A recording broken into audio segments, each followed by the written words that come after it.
access on the ground floor of the Joseph Smith Memorial Building. Open weekdays 11 to 3, and soon, extended fall hours. Visit our menu at thegardenslc.com. Fresh flavors, iconic location, The Garden Restaurant. 97.5 KZNS FM Colville, 1280 KZNS AM Salt Lake City, and KSL FM HD2 Salt Lake City Midvale. This is 97.5, the KSL Sports Zone. Counting you down to kickoff. This is College Football Saturday with Alex Kirry, Christian Esparza, and Alex Napoles on 97.5, the KSL Sports Zone.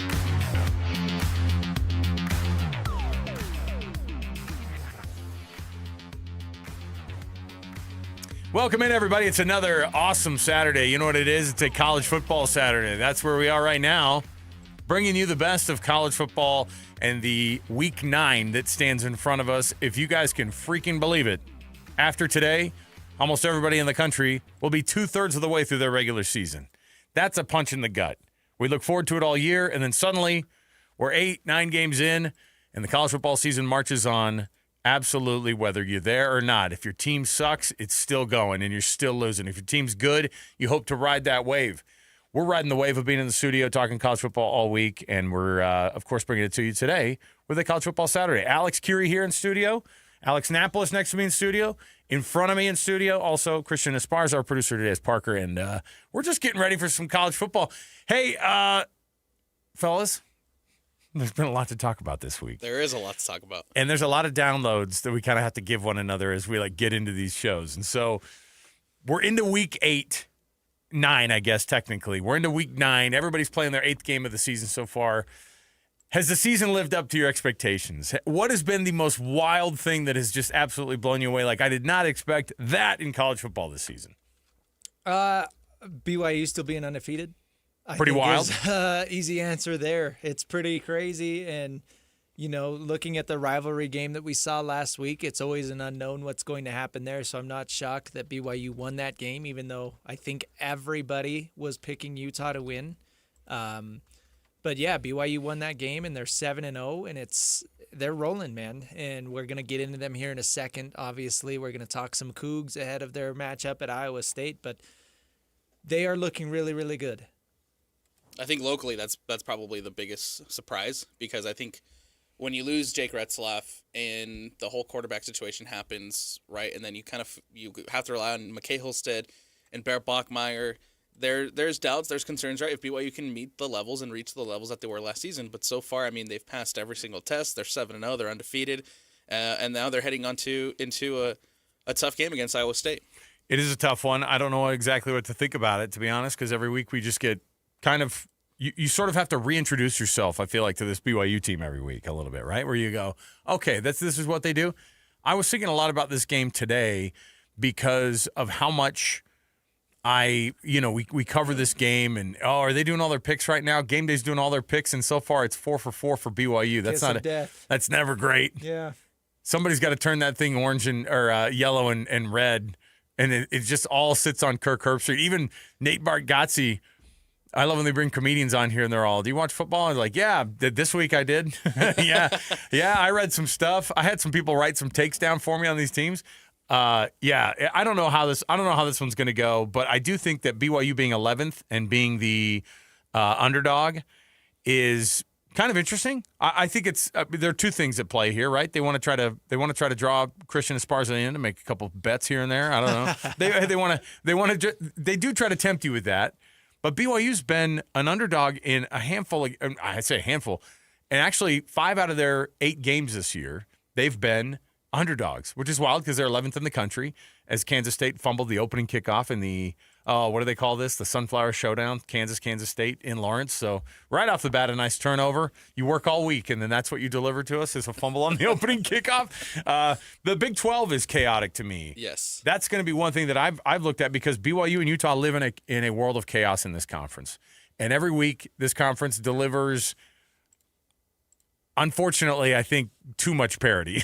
I say that because Brett Yormark, I think, does not love the idea that these guys are just They're going in, and every week there's another team that takes another loss. You got 10 one-loss teams. You got 1,000,000 two-loss teams, and everybody's fighting for a spot in the college football playoff. And Texas Tech, who everybody thought was just going to run the table, they get their first loss last week. But across the board, yeah, BYU, I think, shocks a lot of people in terms of what they've done so far. What's not been shocking to folks, I think, has been how Bear Bachmeier has been performing now that you're 6-7 weeks in. What's the thing that right now you look at Annapolis and you go, oh, we're not questioning that thing about Bear anymore? What's the thing that impresses you right now where you go, oh, no, right now it's just a consistency thing. He does it week in and week out. I mean, just the consistency of pulling the ball down, calling his own number, and picking up some big yards with his legs. How many times have we seen the true freshman pull the ball down, just put his head down, run up, and get, whether it's a 3rd and long situation, and he's able to convert it into a first down, right? The amount of times that we've seen Bear just call his number, put the confidence in his legs, put the confidence in himself, and be able to pick up some big yards for BYU, that I think there's no question for me that Bear Bachmeier is a fantastic running quarterback. I think that, when we covered Taysom Hill for a couple of years, which is crazy now to think about how long ago that was, but in 2013, the year that he and Jamal Williams both ran for 1,000 yards, we would all kind of tell ourselves as members of the media, like, yeah, but at some point, like, he's going to start throwing the ball like a ton now, right? And he has – look, Taysom threw for 400 yards in a game against Houston in his career. He ran for 260 in his career against Texas. That's an NFL talent that I think they had no idea what necessarily totally to do with all the time. And they didn't convert it into, like, wild success from a record standpoint, but they did do a really good job of being able to be like, look, this is kind of what he is, all right? He's going to – and by the way, nobody's looking at Bear Bachmeier and going, he's Taysom Hill, Jr., because Taysom was a different – running quarterback. Like, no one could catch up to him on the field. He was the fastest guy on the field typically, and it shocked people. And Bear Bachmeier is just an absolute terror for these guys. You think about that 22-yard run last week that broke Utah's back essentially, in that last part of the game. It was an absolute show of force by a guy who runs forward. And we tried to figure out this week if we've actually seen him slide this year. Haven't seen it. I don't know if the coaches love that. And you can definitely tell. And we were having this conversation yesterday on Football Friday. I don't know if you maybe it was off the air, Christian, but do you remember when they were talking about Bear taking all those hits? Yeah. When he got hit by Lander, he was woozy. Yeah. He was, and if they wouldn't have taken that time out for the review, he would have been cross-eyed looking at the ref, and the ref would have said, "Hey, you got to sit one out, and they got to go through. You got to get under the tent." He kind of went to the sideline, sort of got right a little bit, and then they moved past it. But Kalani Sitake, the head coach of BYU. He talked a little bit about his freshman quarterback, and Bear Bachmeier's just been a guy who I think impresses all the people who are watching, who've never kind of dipped in on this guy. Kalani and his guys, they've seen the same Bear since he came into Provo, I think, since day one. Here's what he said about his calm. You guys have been watching him. Have you seen any of the success go to his head at all? He is humble. He thinks of others. He's a great teammate. So it's great to have him and the coaches and everybody that's bought into what we're trying to focus on, which is a team. He did service on his time off. And so this young man gets it. And we just need to make sure that we keep putting him in a position where he can really thrive in the stay humble and stay hungry standard that we've set. And I think he'll do really well for the rest of the team too. He does that automatically. I wish I could take credit for that, but that's already ingrained in him from his family. This is a guy who doesn't seem to – not a lot gets to him, right? And there's something to that low pulse, so to speak, that ice in the veins type of a personality. Some people have it. Some people are fidgety and have a hard time, being able to dial in that type of energy. But it's been interesting to me because he's not an interesting interview, right? Because he's a freshman and he doesn't – and by the way, I think he's like – he doesn't know what to say. necessarily. That's not a rip on him, by the way. That's just these kids are being asked all these questions, and he's like, yeah, I'm just going out there playing hard. And you don't think to yourself, wow, what a dynamic interview. But the reality is he's a guy who's pretty darn steady, and it's crazy because he's one of the younger guys on the team. Jack Kelly, talking about prepping for this game against Iowa State, a couple of things during his media availability. He was talking a lot about everybody wants to know about the shoulder. I don't know. Did you guys get the vibe that he was 100% in that game against Utah last Saturday? I mean, he looked good. I wouldn't say 100%, but even an 80% Jack Kelly is dang near better than everybody else on the field, right? And that last sack was as athletic as it comes. He was wearing a giant freaking brace on his elbow that looked like a knee brace for most people, but it was definitely like huge. And I don't think he was a total 100%, but They have to prep for Rocco Beck, who, by the way, has been a quarterback in this conference for a long stinking time. And trying to steal a win from Iowa State at their place is not easy. Here's what Jack Kelly said about facing off against that Iowa State quarterback. He's got a great arm. He has great accuracy. So it's going to be a big thing to keep him in the pocket and get pressure in his face. All right, so this is a guy who, again, is as steady as it comes, is going to probably play on Sundays some way, somehow. I don't know if that necessarily means, in a traditional way. That's a guy who gets in and ends up being the best special teams player like immediately on a roster, and that's how he makes the roster, right? And then ends up being a really, really good linebacker in the league after that. A-Rod says something about Iowa State that a lot of people actually say about BYU. We've chatted with people from, this week we were chatting with one of the beat writers from Iowa State, and he was talking about this very same thing on the BYU side of things. When people ask about BYU, they give some very similar answers about toughness and being able to take hits and all that. Here's what A-Rod said about this Iowa State team. They have a very unique scheme, and they're very good at it. I would start there. But they have good players at every position, very good size. They're a big team, and they hit. These guys are hitters. This is a violent team, and I respect them a lot.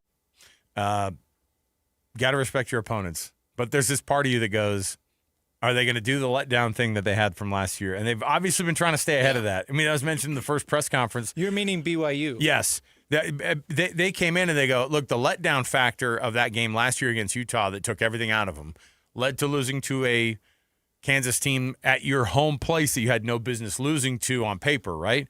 But it also shows you can't take a week off in this conference. There's no version of that. How do you actually come through on delivering? Or can BYU get to the attitude of being able to move on from that Utah game? Or is it just one of those games that's too emotional, and then you go into a place like Iowa State who prepped for you for 2 weeks?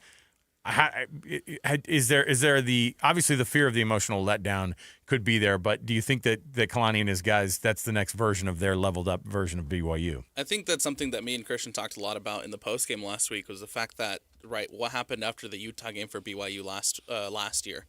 You lose to Kansas, you lose to Arizona State, you play yourself out of a conference championship appearance. That has to be avoided at all costs this season. Obviously, it's Iowa State is it's going to be a tricky game because, like you mentioned, Alex, they have 2 weeks to prepare for this BYU team. While BYU last week was getting prepared for such a high emotional game, but now how quickly can you move on from that high emotional game and prepare for this opponent?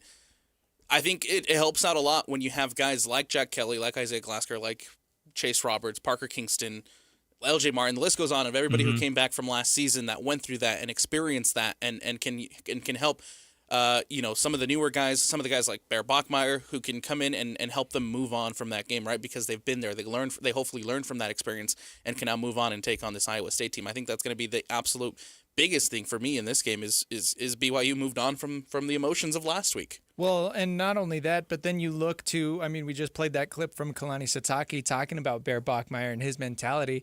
This is a dude who doesn't get too high and he doesn't get too low. No matter what mistakes happen, no matter what wins they achieve, he is so even-keeled. And when that's your quarterback who has that attitude and mentality, that spreads throughout the rest of the team. So it makes it that much easier for everybody to kind of keep their head on and say, okay, again, to reference the Kobe Bryant clip, right? Job's not finished. You beat Utah, great, move on. You still have a whole half your season to play. You still have other things you want to achieve. So next up is Iowa State. You got to go on the road and beat them.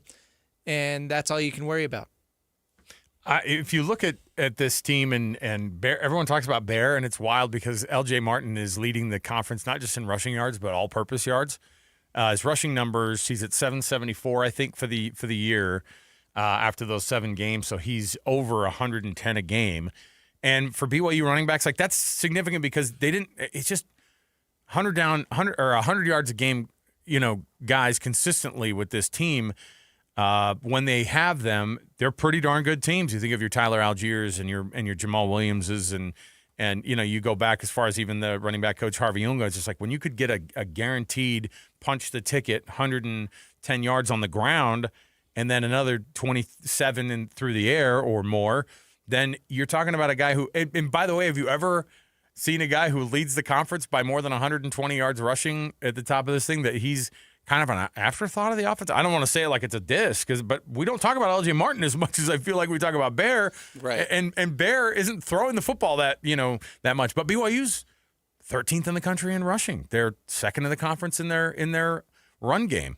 Not a lot to write home about with the passing game. Do you think that type of imbalance, not having the passing game having it be like, oh, we did enough in the passing game, or is that something you want to see kind of leveled up and open up a little bit more, Christian, from this offense? I know A-Rod loves to throw it, but I mean, if stuff's working on the ground, it's working on the ground, man. It's a tough line to walk because there's a reason that Bear Bachmeier only has 3 interceptions on the season, right? And it's because they're kind of, you're seeing them open the playbook up more and more throughout the season, but they're still coddling to their freshman quarterback, and I'm okay with that. When your defense is as good as it is, when your rushing attack is as good as it is, there's no reason to get crazy with it and ask Bear Bachmeier to throw for 350 yards because you don't need to.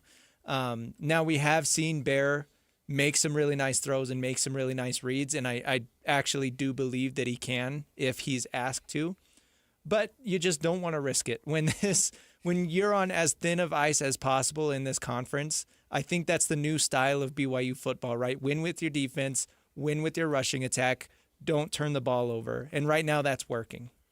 And I think you keep it to a point where it's balanced enough that it keeps defenses guessing, right? Yeah. You don't completely move away from the passing game because there are times where Bear Bachmeier, Aaron Roderick decide to throw it deep. And you got Parker Kingston running downfield making big plays. And so Bear can make those throws. And Bear can make those throws, exactly. And so I feel like they have a good enough balance right now that it does keep defenses guessing and it keeps defenses off balance.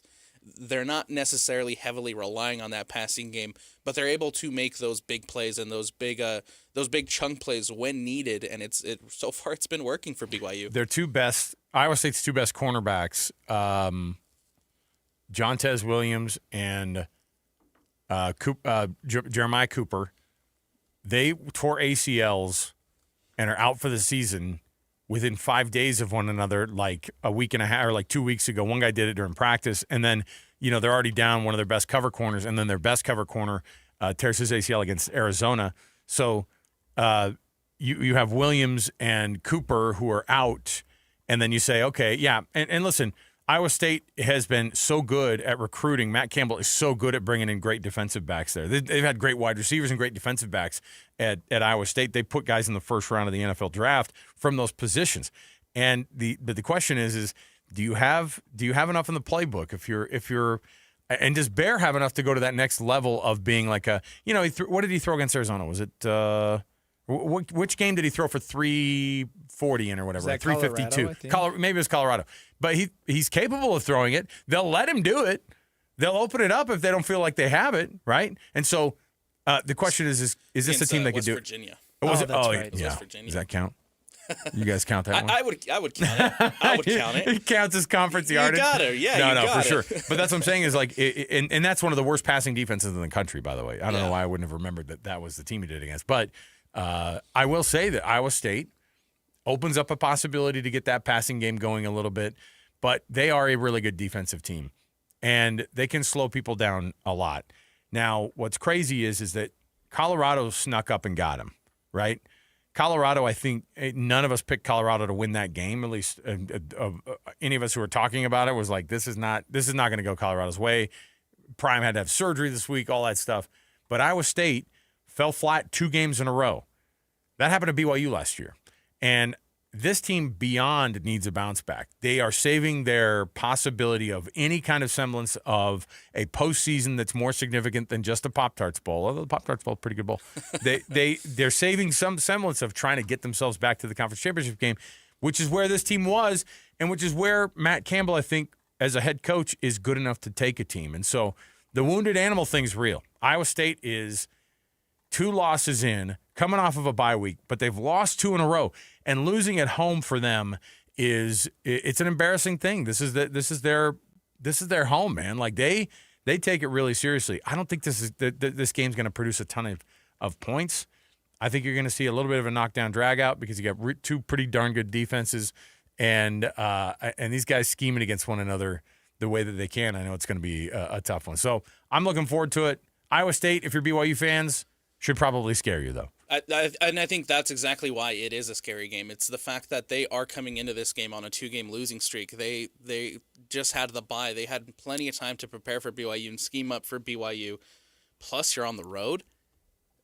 BYU, I mean, you go back to that Arizona State game, and Bear Bachmeier passed that test of going on the road, and even with the weather delay and coming and being able to mount that comeback, right? But now you're heading to Ames, tough environment. You have an Iowa State team who I think recognizes and realizes that if they lose tonight, their season, besides, making a bowl game, it's pretty much done and dusted. And so they're going to be hungry. They're going to want to come out and they're going to want to take it to BYU. And then, of course, it helps out a lot when there's a target on your back when you are undefeated, right, Christian? Yeah, and not only are you undefeated, but right now you are the highest rated Big 12 team, speaking of BYU, obviously. So it's going to get to a point where they stop sneaking up on teams, and I think it's right about there. Coming off the win over Utah, you're 11th in the country. You're one of the only however many undefeated teams left in the entire country, and undefeated in conference play, obviously. So now the target is on your back, right? Last week we were talking about probably Texas Tech being atop the Big 12, and after their loss to Arizona State, it's BYU, and that definitely garners attention. So with Alex Kirry, you brought up Iowa State coming off the bye week. They've had 2 weeks to prep for this BYU team, and I think that's the scariest part to me, because that extra level of prep is so important. And not only that, but that Matt Campbell is a good coach, and that he's going to make the best use out of that extra week of prep. So I think looking at all of those things coming together, that's why it feels like, BYU really needs to be on their toes for this one.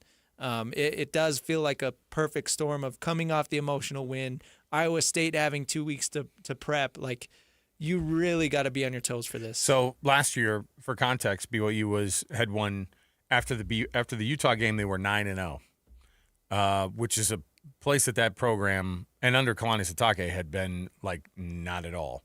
And now it's funny because they've now strung 2 back-to-back 7-0 plus years together.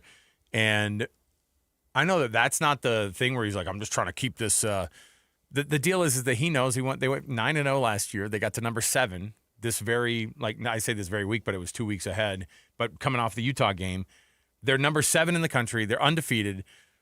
They're not flying under the radar anymore. All those things, right? Because you had a national rivalry game win at the other guy's place that had all the chaos at the end. Yeah. And so the sneaking in under the radar thing, which is funny because we've actually talked about that the last 3 or 4 weeks. Now we know it's not we know where BYU kind of is because they can't sneak under the radar with us because we talk about it constantly. We have to cover these guys in their press conferences and stuff. But like other teams dip in and go, wait, so they're 7-0 right now with a freshman quarterback? How's that work? That's the storyline. Show me the highlights. Show me the Yeah. highlights, and they show you the one run from Utah last week, and they're like, "That's what he does." Yeah. Yeah. Okay, I think we can scheme against that. I think we could do this, and that's the part when you have not just 2 weeks of extra, but the tendencies are sniffed out even more so if you're a coach like Matt Campbell. That's a team. They have too much pride to go. Iowa State losing 3 games in a row. That seems like a wild proposition. If you tell somebody that could be the case, they'd go, "No way! They're gonna steal this game away from the number 11 team in the country."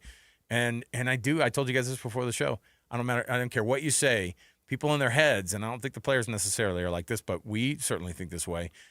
There's a little bit of wiggle room in this conference. Yeah, you can lose a game. Hey, you want to lose a game this week? You want to take the week off? See you next week? Take it back and pick it back up?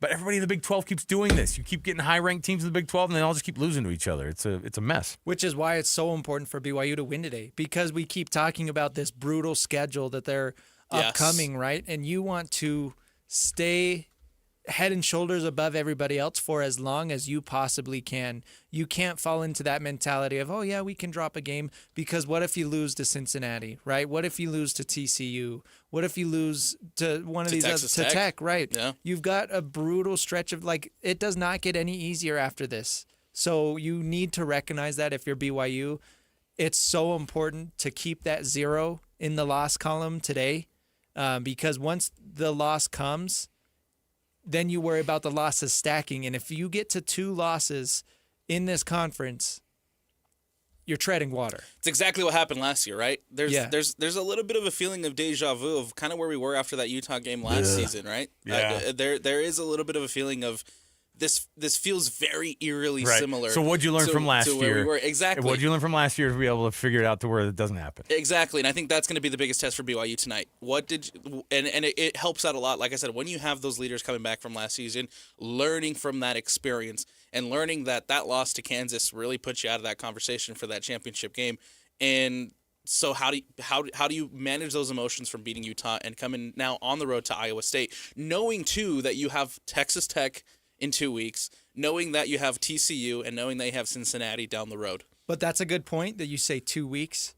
Next week is a bye. Yes. And that allows you to go all out today. It allows you to say, we can take next week off, but we got to do our business today. We got to take care of business 100%. over in Ames. Then we can rest. Well, and the good get news ready. the good news is if today was Colorado for BYU, like a 3-5 Colorado team or a 3-4 Colorado team, or and they're playing them at Colorado and they come off that win out for Utah, there would be a little bit of a Trap game. 100% because they're going, guess where our toughest game of the season is? Down in Lubbock. Where was Kansas last season, right? Same Where was exact thing. Kansas last Same season? exact thing. And so the good news, I think, is that BYU, like no one's fooled. No one's thinking to themselves, "Yeah, Iowa State's actually not that good." This is the game that you circled on the calendar as that's a freaking tough one. You got to go to Ames, and Iowa State has been ranked all year this year, except for this last 10 days after they had their second loss in a row. And I think that people need to realize that's the reason why they're underdogs, is because this team was ranked 11th 3 weeks ago, and they're going, that was our ranking, dude, and we were undefeated, dude. Like, well, that's supposed to be us right now, and so there's that vibe of trying to they can get their whole season back on track again with this win today. You knock off one of the undefeateds at the top of the conference. You're at 2 losses, but you've added another 1-loss team to the mix, and if you just create chaos, then the tiebreaker might lean your way. Ask Utah about it in 2022. Yeah. Ask how the chips fell not in BYU's favor last year. The tiebreak last year helped out Iowa State. They were a 2-loss team, so were so many other ones. And if they just go, look, just take the 2 losses, figure it out, let the chips fall, Chauncey Billups, and then just kind of figure out. Well, too soon? Sorry. Too soon, man. Oh, I hurt you guys' feelings now? How dare you? I think ultimately, though, for Iowa State, I think they recognize that if they lose tonight, they're out of the conversation. Yeah, that's a tough thing to do, and to go, yeah, your season's over after a couple of losses, because again, I'll keep going back to where in your head you thought BYU was going to be at this time. I think 7-0 was probably a pipe dream. It was the 5th or 6th choice probably down the list of things that you thought may happen, because I think the best that people thought they'd do is maybe 4-0, maybe 5-0 if they were lucky, and now you're on this crazy run right now, and so how to keep it going. All right, we'll take our first break. Mitch Harper, speaking of guys who are in Ames, Iowa, speaking of guys who had to make the trip out there to Ames, Mitch has had a dadgum long week. I'll tell you why. Basketball media days for Big 12 in Kansas City. Then he moved. I don't know if he got an electric bike or how he got to Ames, but he said it was a 3-hour journey for him. So he had to make that way up there. So Mitch is going to join us, give us his thoughts live from Ames, Iowa for Iowa State versus BYU. It's College Football Saturday right here on 97.5, the KSL Sports Zone. This is Jay Scott and Ben Anderson. Honestly, Utah could have scored there and had the ball coming out of half. With the lead. Yep. And it made a huge difference. Yep. And the interception wasn't great either. No, that was a horrible ball. That was the first, other than the fumbled punt return, the muff punt, that was the other big failure in the game. That was just a horrible ball to throw. That is something Devin Dampier has done too much of. And I do think it was a reminder that, some of the issues Utah had against Texas Tech, they haven't remedied. They are just better than West Virginia. They were just better than Arizona State that night in the rain. But their issues remain their issues. Their flaws are going to prevent them from winning those types of games this year. I don't think Ute fans should be panicking at all. I don't think they have a bad team. I think they lost a game against BYU, who is also a good team. I know on the macro, I don't think it means anything. Catch Jake and Ben weekdays from 10 to noon on 97.5, the KSL Sports Zone. The KSL Sports Zone and Hercules Credit Union are highlighting people that impact youth sports. Nominate the youth sports volunteer you know for the Hercules Hero of the Week at KSLSports.com. When was the last time you reviewed your insurance? Life changes fast. Don't get caught underinsured. If you're shopping now, look beyond price. Coverage matters.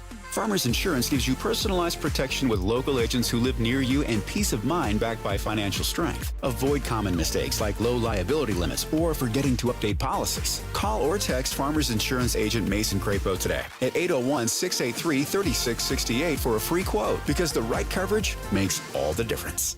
If you've been quoted for a new furnace or AC and it felt more like a sales pitch than a solution, you're not alone. Many home service companies in Utah have been bought out by big corporations focused on profits, not people. At Your Service Pros is different. Locally owned, family operated, 5-star rated, and trusted by Utah families for over 20 years. Let them help you with their $49 furnace tune-ups, $39 electrical inspections, and $75 off electrical repairs. Because they know things are tight and want to help you prep your home affordably. Get a free second opinion, because you deserve honest answers. If your system can be repaired, they'll fix it. If it needs replacing, they'll show you affordable options. Their goal is to earn your trust, not upsell you.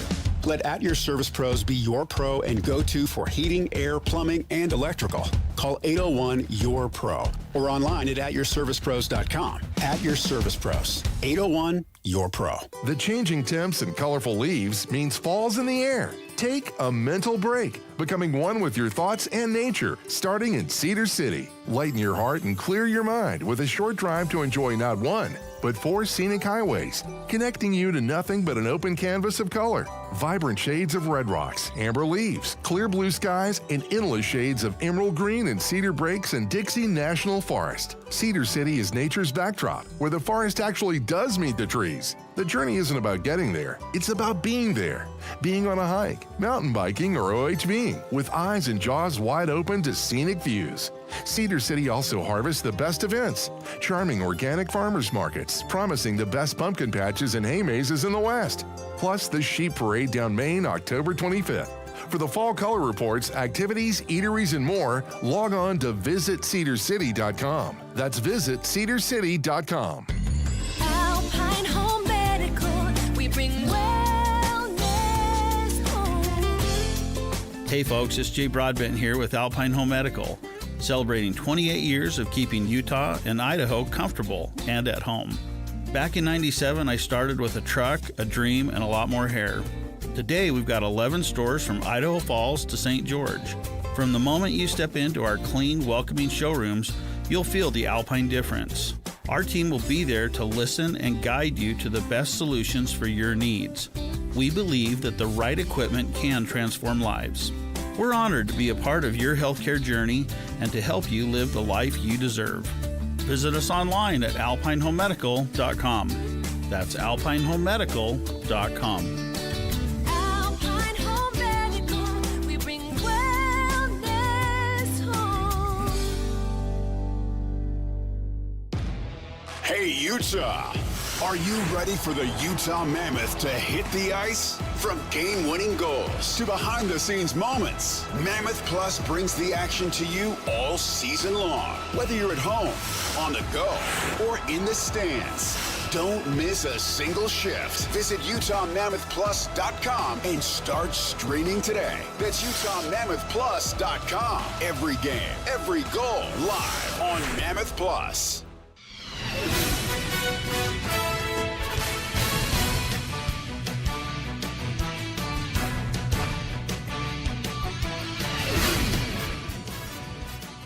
You're locked on to College Football Saturday on 97.5, the KSL Sports Zone.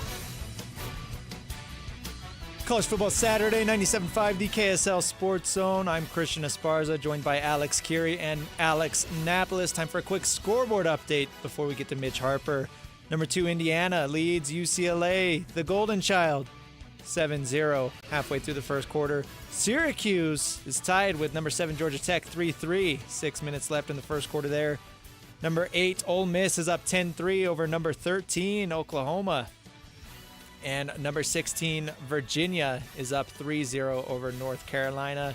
Big 12 action, Kansas leads Kansas State 7-0. Mitch Harper joins us now to break down BYU at Iowa State. Mitch, thanks for making some time with us. It's been a long week for you, man.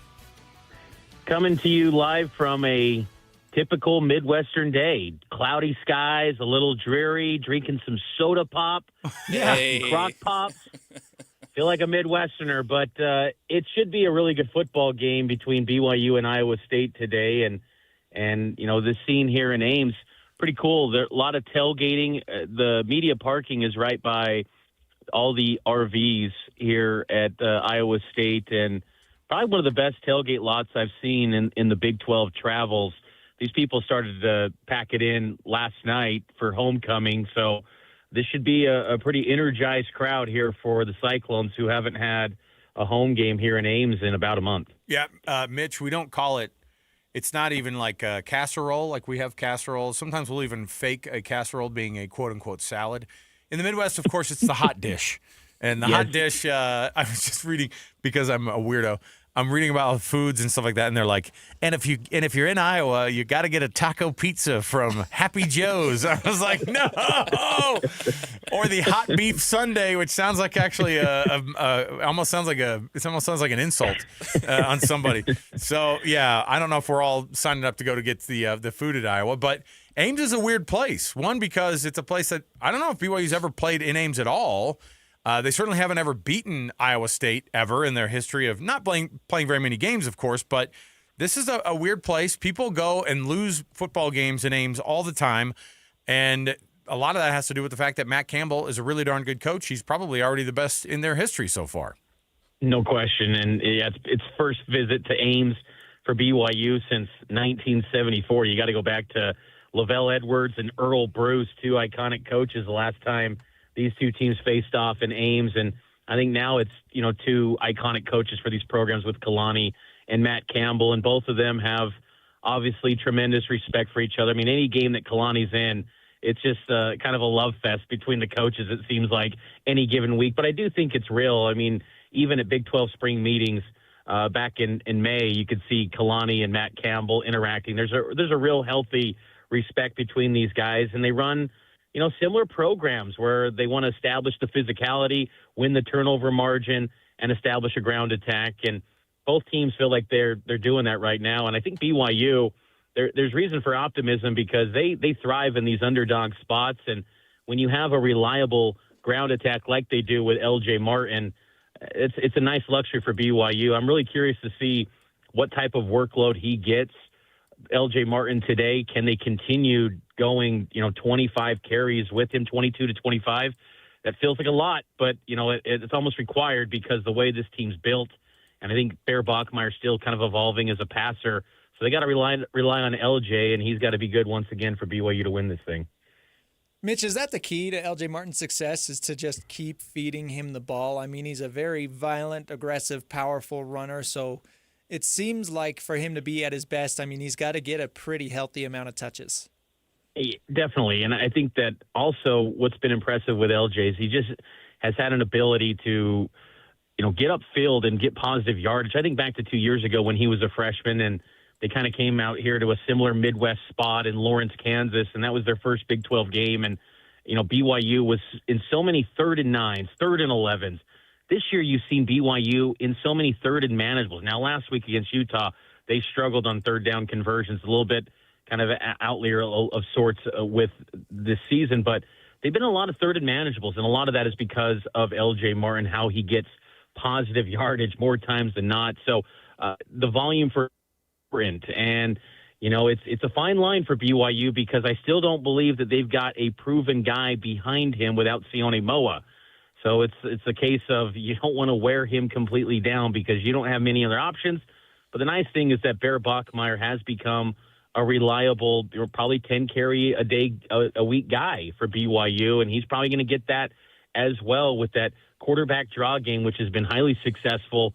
It will be interesting to see how that fares this week now with the reports coming out of Iowa State's D tackle Dominic Orange expected to play in this game. He's huge for them. He was a preseason second-team All-American for, in the country, and he's a real big force in the middle for Iowa State. He's dealing with an ankle, so I'm curious to see how healthy he is. But if Bear can have success in that quarterback draw game, that helps with LJ Martin's success too. What's the next step in Bear Bachmeier's evolution as a passer? We were talking about it earlier. They They tend to obviously keep it on the ground a lot. He calls his number a lot when it comes to big running plays.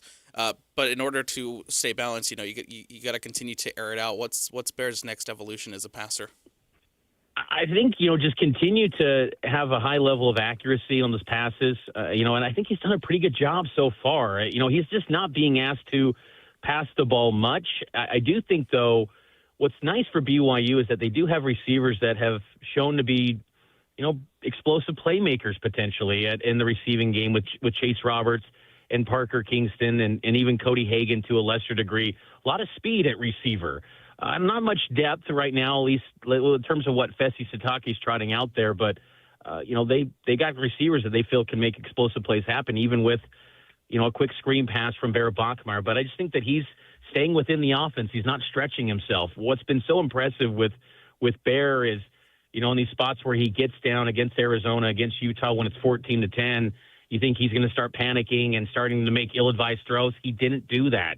And I think that was progress a lot last week where he stayed calm, because in that moment when Utah got up 14-10, history has shown in the rivalry game that that's the spot where BYU folds. And then Utah starts to take over. He was poised and collected, and Utah, their offense never had a snap where they had a lead because they instantly responded. BYU's offense did, and getting them back up 17-14. So kind of just staying within the offense. I think that's the thing. I want to see, that arm strength a little more consistently with Bear.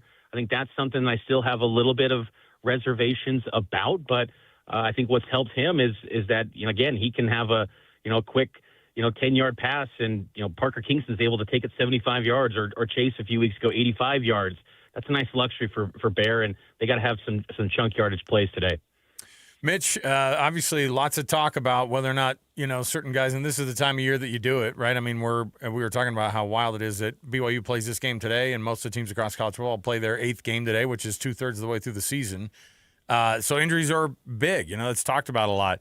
BYU's avoided, I think, the big out for season with a big name. I know that JoJo Phillips' name came up, and I know he was practicing this week, and I'm pretty certain he's not going to be playing. But what does the injury report look like for this BYU team going in? I know folks were wondering about some of those names that were on it. Yeah, JoJo, it was interesting on JoJo. He started to have his helmet on practice around the Arizona week where he was, suited up, for practice Arizona week. So it's been kind of a slow build, and they expect him back. Aaron Roderick said this week that they expect JoJo back for the Texas Tech game, which would be huge for that receiver unit, because coming out of fall camp, I would have told you JoJo was the guy that had the best chemistry with Bear coming out of camp. So that's, one of Bear's top targets that is expected to return for Texas Tech. It's still, kind of a ominous deal timeline-wise with Sione Moa, running back for the Cougars. He's been out since the East Carolina game, but by all accounts, they're pretty healthy. Raider DeMooney, Tommy Parasis are out today, safeties and nickel in the case of Tommy Parasis. But oddly enough, guys, I think they feel like the secondary is still a area of strength, because Falatau Satuala was brilliant last week against Utah. He's had some fantastic performances in relief of Raider DeMooney. And then BYU got its top nickel back in Jonathan Cabella, who played his first game action last week against Utah. Had some struggles early. Remember that third down conversion that Utah had? Cabella was in coverage there. But by all accounts, played pretty well. They feel like that position's rounding into form. So, and Parasis was kind of playing out of position at nickel, converting from safety to that nickel position, whereas Cabella, they believe that, coming out of spring and early parts of fall camp before his injury in camp, that he was going to be the top nickel for BYU. So they feel like that's an area of strength. I think, where you kind of monitor things is Jack Kelly and Isaiah Glasker. Both guys have been dealing with injuries. Glasker missed stretches of the first half last week against Utah. Then he did return to action in the second half, but still banged up. Even Glasker told me much of that he's been banged up and he's just playing through things. And Jack Kelly, Jay Hill said this week that he probably is quicker to return from this injury than most people would. So, and you saw moments in that Utah game where Jack didn't look at 100%, but he had that excellent sack to close things out against the Utes last week. So those are the guys that probably aren't at full strength, but by all accounts, though, BYU relatively healthy considering the 8th game of the season, and you're getting into a bye next week. This would be a huge spot for BYU to just find a way to grind it out and get a victory and stay undefeated.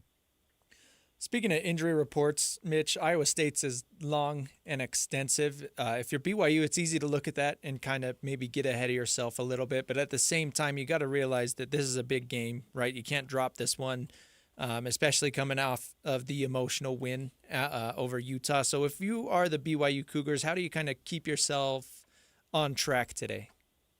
Well, I think that, a lot of Iowa State's key guys are expected back with Orange, and then their kicker, Kyle Conradi, who had a 63-yard kick earlier in the season.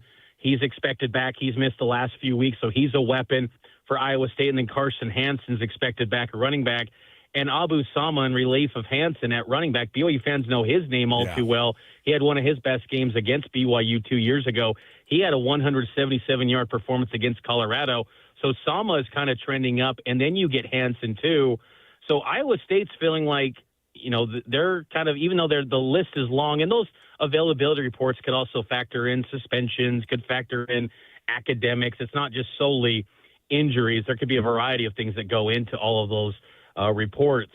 But, I think BYU still realizes that some of the key guys, the key difference makers for Iowa State are coming back. And those guys, give Iowa State the chance to, be the team why some would say they're the favorite coming into this game, and BYU relishes the spot of being an underdog, and they got to play at their best because, Iowa State's really good coming out of bye weeks. This is their second time they're coming out of a bye. The first instance, they hammered Arizona at home 39-14 here in Ames, and Rocco Becht is completing more than 70% of his passes in home games at Ames compared to the road where he's only completing about 52% or 55%, So big difference in performance from Rocco Becht here in Jack Tri Stadium compared to away from Ames. So BYU's got to play its best. I think they're well aware of that. And I don't sense as much of a post-Utah letdown this week as they had last year against Kansas. Mitch, other options are tuna noodle casserole, the hot dish that's ground beef and rice, also part of the Iowa households out there. So Mitch Harper out in Ames, Iowa, and we appreciate your coverage as always, Mitch. I know it's been a long week, but you relish this kind of stuff and toggling between basketball and then going into covering a football game down there at Ames, a new place for you. That's a dream, man. So we appreciate you coming on today, and thanks for all your help, and good luck today on the call. We'll catch you back here in Salt Lake City, man. Always appreciate it, guys. Take care. Thanks, Mitch. Thanks, Mitch. Mitch Harper. Taking a break. I think we got the keys coming up next, right? We got some keys to this BYU and Iowa State game right around the corner here. Is that what's going on? Yeah, oh, my keys goodness. to the game, obviously a big one. Hate this term, but is it a must-win for BYU? Oh. We'll get into that next. Keys to the game. Stick with us. This is JJ and Alex. I got these.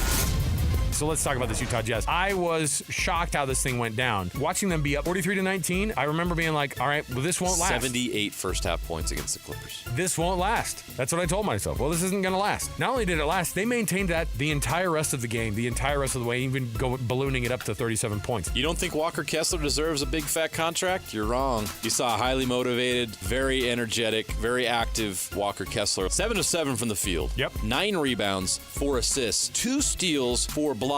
But here's a new wrinkle: 2 for 2 from 3. Walker, dude. And was the first one the one that was the corner one? Yeah. I was like, okay, stop feeling yourself. Oh, whoa. So I think Walker Kessler was obviously the star of the game. Catch JJ and Alex afternoons from 3 to 7 on 97.5, the KSL Sports Zone. Win big every Wednesday on the KSL Sports Zone with Win Ticket Wednesday. This Wednesday, win tickets to see comedian Brian Regan live at the Delta Center on Valentine's Day 2026. Get tickets to see D or listen to the KSL Sports Zone all day Wednesday for your chance to win.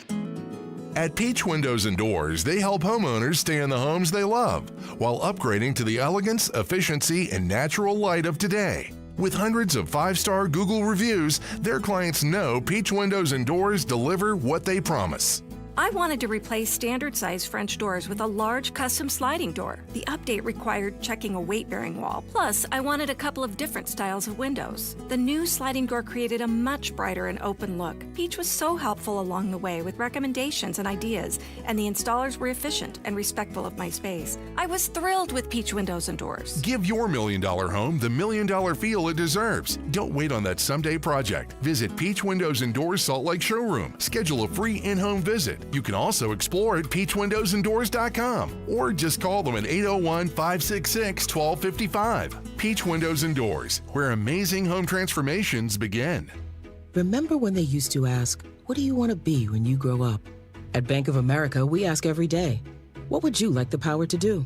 When you work here, you help build businesses, inspire communities, and forge legacies.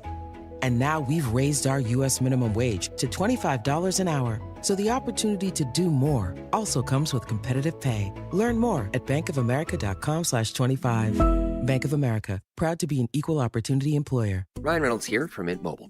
I don't know if you knew this, but anyone can get the same premium wireless for $15 a month plan that I've been enjoying. It's not just for celebrities. So do like I did and have one of your assistants switch you to Mint Mobile today. Visit mintmobile.com/radio. Upfront payment of $45 for 3-month plan, equivalent to $15 per month required. Intro rate first 3 months only, then full price plan options available. Taxes and fees extra. See full terms at mintmobile.com. The weather is cooling off to the lower 70s and 50s at night. Prep your home early for fall and winter with a call to At Your Service Pros, your whole home service professionals, family owned by people like you. At Your Service Pros cares about their customers and know things are tight. And to help with fall prep, they're offering $49 furnace tune-ups, $39 electrical inspections, and $75 off electrical repairs. At Your Service is all in the name. They're there for you, giving solutions without unnecessary upsell and backed by 5-star reviews. They want to earn your trust to be your go-to whole home service company for commercial and residential. And they support the community they live and serve. Save money, time, and eliminate expensive home utility repairs by using a pro all completely at your service. $49 furnace tune-ups, $39 electrical inspection, $75 off any electrical repairs, plus maintenance or replacement with straight up honest work done right, guaranteed. Call AYSP 801-YOUR-PRO at yourservicepros.com. 801-YOUR-PRO at Your Service Pros. Attention Jazz Nation. We know you've been waiting on the edge of your seat, and the time has finally arrived. All tickets are available now. Let's go! Your favorite players will be back on the court, bringing the energy all season long. Whether you're looking for season tickets, mini plans, or single game matchups, there's a perfect option for every kind of fan. Show up loud and proud at Delta Center this season. Don't miss your chance to be part of the action. Buy your tickets today at UtahJazz.com. Adventuring in the Wasatch back this fall? Stop into Dairy King in Heber, now serving pumpkin shakes. And check out their huge gluten-free menu. Dairy King on Main Street, home of the trade and best of state shakes. The KSL Sports Zone and Hercules Credit Union are highlighting people that impact youth sports. Nominate the youth sports volunteer you know for the Hercules Hero of the Week at KSLSports.com.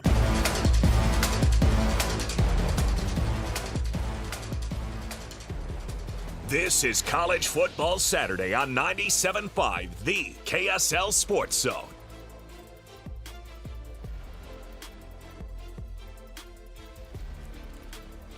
And welcome back into College Football Saturday here on 97.5, the KSL Sports Zone. Alex Napoles, Christian Esparza, and Alex Kirry with you, getting you ready for this BYU at Iowa State game tonight. Let's jump into it, guys. The keys to the game. What are you looking for tonight as BYU takes on the Cyclones? Christian, let's hear what you got first. Real quick, you know what is good? Tater tot hot dish. You ever had that? Hey, tater tot hot dish. You do. That's You sound good. like you're straight out of Iowa, dude. That's like, good. My mom is from Minnesota. That's like their state dish. Oh, listen. Yeah. Listen. Minnesotans, you kind of can't mess with their hot dish. I Like know. they. And if you call it casserole, you'll get kicked out the Oh house. yeah. Oh, for sure. Now, tater tot hot dish. Is that just like ground? Is that like a ground It's beef like ground situation? beef, like gravy, tater tots. You on know the what it top. is? Like the English have the shepherd pie. They try Yeah. to class it Yeah, up. yeah, yeah. We're like we're not going to mess with any of that.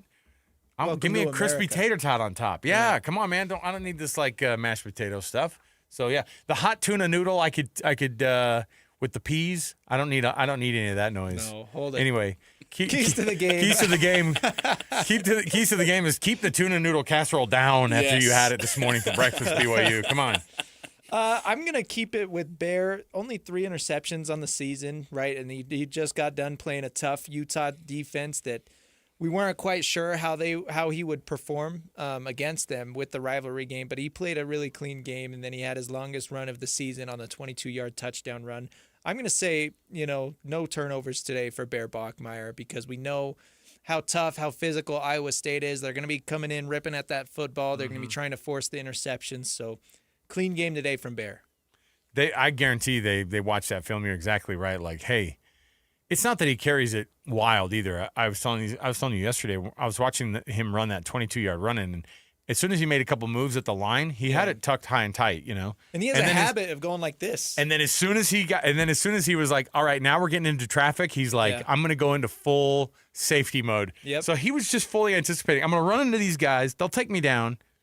They never took him down. His offensive line pushed him back all the way through, but I think he's scared to death about losing that ball on a fumble, Which he should be. Yeah, when you protect it. Well, and when you're running that ball as much as he does, I'm interested to see. I was thinking about what A-Rod said this week about Bear, and I'm going to go reverse. I think he's going reverse psychology on us. He was like, Bear, because he had 11 carries last week. He had like 22 the week before. Yep. And he's like, yeah, probably carrying the ball more than I really would want him to, but it's working for him. So, we want to make sure that we, dial back the moments that he feels like I need to carry this ball for sure myself. And he does have the option of keeping that ball. I think you're actually going to see him still run the ball a lot today. Oh, yeah. I think you're going to see him tuck that ball down. And in fact, I want to see a 70+ yard running game from Bear today. And then I want LJ to get his normal 110. And I think BYU gets over the 200-yard mark just between Bear and LJ together on the running attack. Do not lose sight of what has gotten you here. Running the football controls the clock. Iowa State wants to slow the game down. And look, guess what? The way you're going to get your dink and dunk, like, Parker Kingston, dump it over the middle and then get 75+ yards out of him, is by keeping the defense honest, by making sure that you're running the ball as well as you have been. Iowa State's going to be tough. If they stop the run really well, which Utah from the get-go, very first play of the game out of LJ Martin, 7-yard run right off left tackle, right? And he just was churning all night. If Iowa State gets stops and you're not seeing him get productive, which LJ has not had non-productive games really all year long, then they're going to be in a real spot, because if they feel like they have to throw from behind, that's when you start to see those mistakes. He threw those 2 picks he threw. Was it 2 or 1 that he threw it? No, he threw 2 picks at Arizona, right? Mm-hmm. And they were both bad. And I think they were both, I got to try to get us back into this thing, and they ended up coming back and winning it. But do not do it. You got to stay above it with the run game. So 200 yards between Bear and LJ on the ground today. Stay with what has gotten you here. You're the second best team on the ground in the conference. You're the 13th best team on the ground in the country. Keep it that way. I think for me, I'm looking at the defensive side of the ball, and one of the things that sticks out to me is the fact that BYU's passing defense has been able to hold teams to just 171 yards per game. And That's good. The rushing defense, one of the best rushing defenses in the country, just holding teams to 121 yards per game. Similar numbers tonight against Iowa State. I think you mentioned it earlier. It's going to be a defensive slugfest. It's going to be a defensive battle. And, of course, BYU's defense has been up to every test this season. And I'm looking at BYU's defense and how well they're able to contain a guy like Rocco Beck, who has plenty of experience in this conference. One of the better QBs in this conference. For sure. He's a guy. And he's sort of underperformed with that title, though, of hey, because this is the third year that BYU, 2 years ago, he was the quarterback that put 45 up on BYU. Now, the run game was a huge part of that. They had 2 running backs go for 120 apiece, including Abu Sama, who's running the football today, who's the backup running back now. And he's the backup running back, and he has 500 yards on the year. So, yeah, Iowa State is they get all the same things that people say about BYU, they say about Iowa State. Tough, hard-nosed, great run defense, super disciplined on the defensive side of things, keeping the gaps and everything. So I think that's why it's not going to be just a huge game in terms of It's not going to be huge scoring. I can't see either team scoring over 30 points. I just don't see it. I'm looking at BYU's defense. It's a big test for them today, and I think that they'll be able to answer the bell and hopefully be able to keep this Iowa State team close to those numbers that they're allowing. 171 yards is a great number, and 121, one of the best rushing defenses in the country. Look at keep those numbers. Look at what a mess the Big 12 is. Just this Kansas State game. So Kansas State takes the opening kickoff, fumbles it immediately, and Kansas scores, and you're like, oh boy. So they get that score. And then Kansas State rips off 21 points in a row in the first quarter. They started the second quarter up 21-7. This conference is a friggin' mess, man. So you're going to have Kansas State and Kansas who are going to be looking at each other after the day's over if this result kind of holds, and they'll both be 4-4. Like, those are teams we thought were going to be contenders. And here we are with an undefeated Cincinnati at the top of the tables, exactly, and BYU at the top of the tables. And I have no idea what to think about this team. I will say that Kansas is in – Lance Leipold, the head coach of Kansas, he's in some real danger of people going, so tell us again what it was you're supposed to be doing for us, because we've been giving you this long length of rope and all this slack to be able to figure this thing out. And Kansas has just been stinking mediocre for the last however many years now. It's this conference baffles me, man, and I talk about it every week, and I don't know how to reconcile the fact that these teams cannot figure it out, man. Like, this conference needs to figure this stuff out. Is this finally Jalen Daniels' last year? Is he finally, yeah. He's always going to sue and get it. Oh, okay. He's actually, his lawyer sent a letter out while this game started. Hey, do you guys think that homecoming matters at all? No. It's homecoming up in Iowa State. Do you think that matters at all? Okay. No. Well, let me ask you guys. All right, Christian, you're a T-bird, yes? Yeah. Okay. When was homecoming? I don't remember. Right? Yeah. Okay. I'll tell you right now. Last week was homecoming for BYU. All right. The only reason I quote unquote come home is because I'm paid to be there, right? And I don't know. Did you ask anybody to the dance? Nobody cares. Like, a college homecomings are the dumbest thing ever. All they do is honor a team. There's the 1956 conference champions. Everybody give them a hand as they come out. You're like, no one cares. No, the answer is no one cares. And that's why I bring it up, because I've seen it on social media. Oh, don't let Iowa State catch you on the homecoming. I hate it. Like, college homecoming is so dumb. Who really was like, well, I have to go back this weekend at homecoming? Like, yeah, I don't know a soul who does that. No, the answer. And in high school, what does the homecoming game mean? All it meant for me when I was in high school was our coach set us up to, we would play, every year we played Marysville. You know why? Because it was a guaranteed W.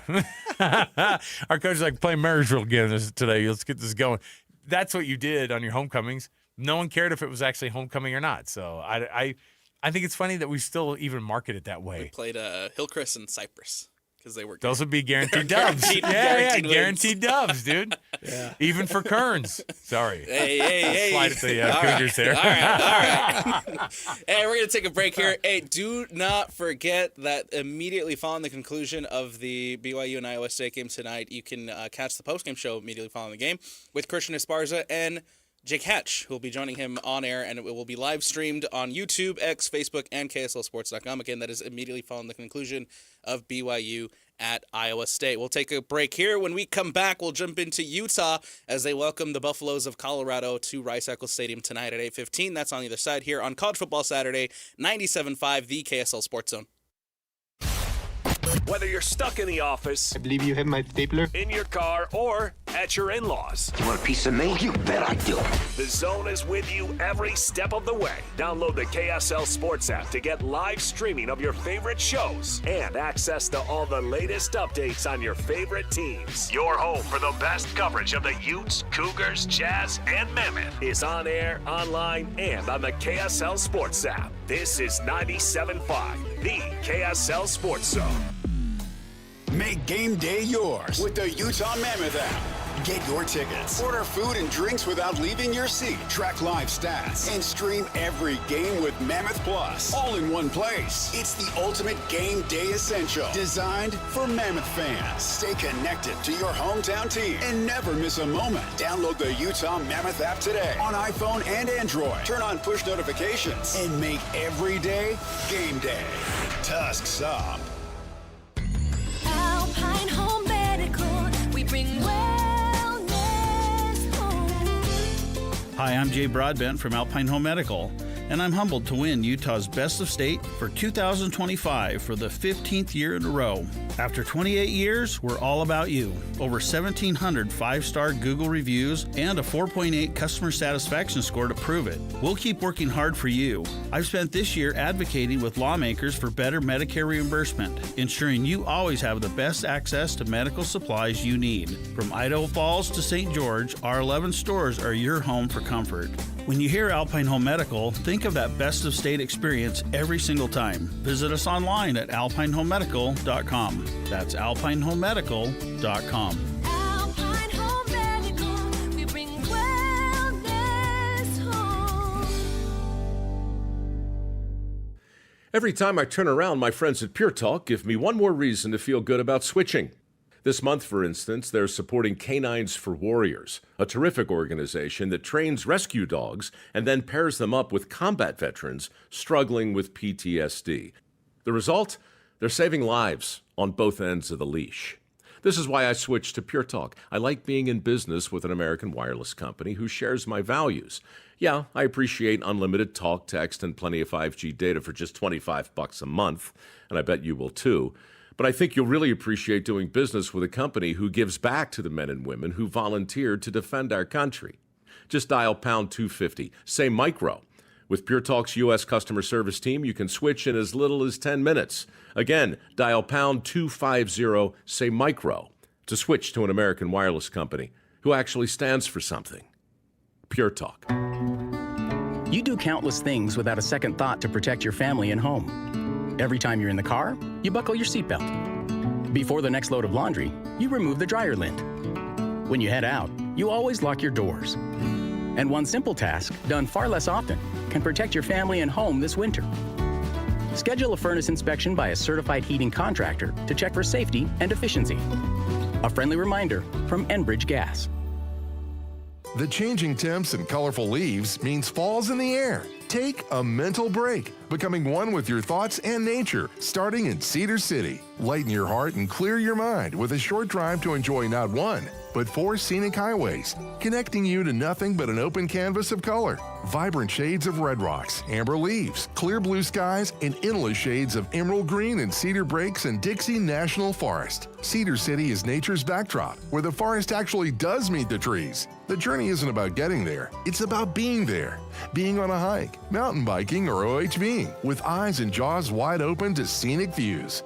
Cedar City also harvests the best events, charming organic farmers markets, promising the best pumpkin patches and hay mazes in the West. Plus the Sheep Parade down Main, October 25th. For the fall color reports, activities, eateries, and more, log on to visitcedarcity.com. That's visitcedarcity.com. Hey, this is Chris with JCW's. Drop in for one of our delicious gourmet burgers made with 100% choice Grand Chuck. We're in Lehigh, American Fork, Provo, South Jordan, and Harriman. JCW's, quality and a lot of it. Broadcasting from the Mountain Home Services Studio, this is 97.5 KZNS FM Colville, 1280 KZNS AM Salt Lake City, and 102.7 KSL FM HD2 Salt Lake City Midvale. This is 97.5, the KSL Sports Zone.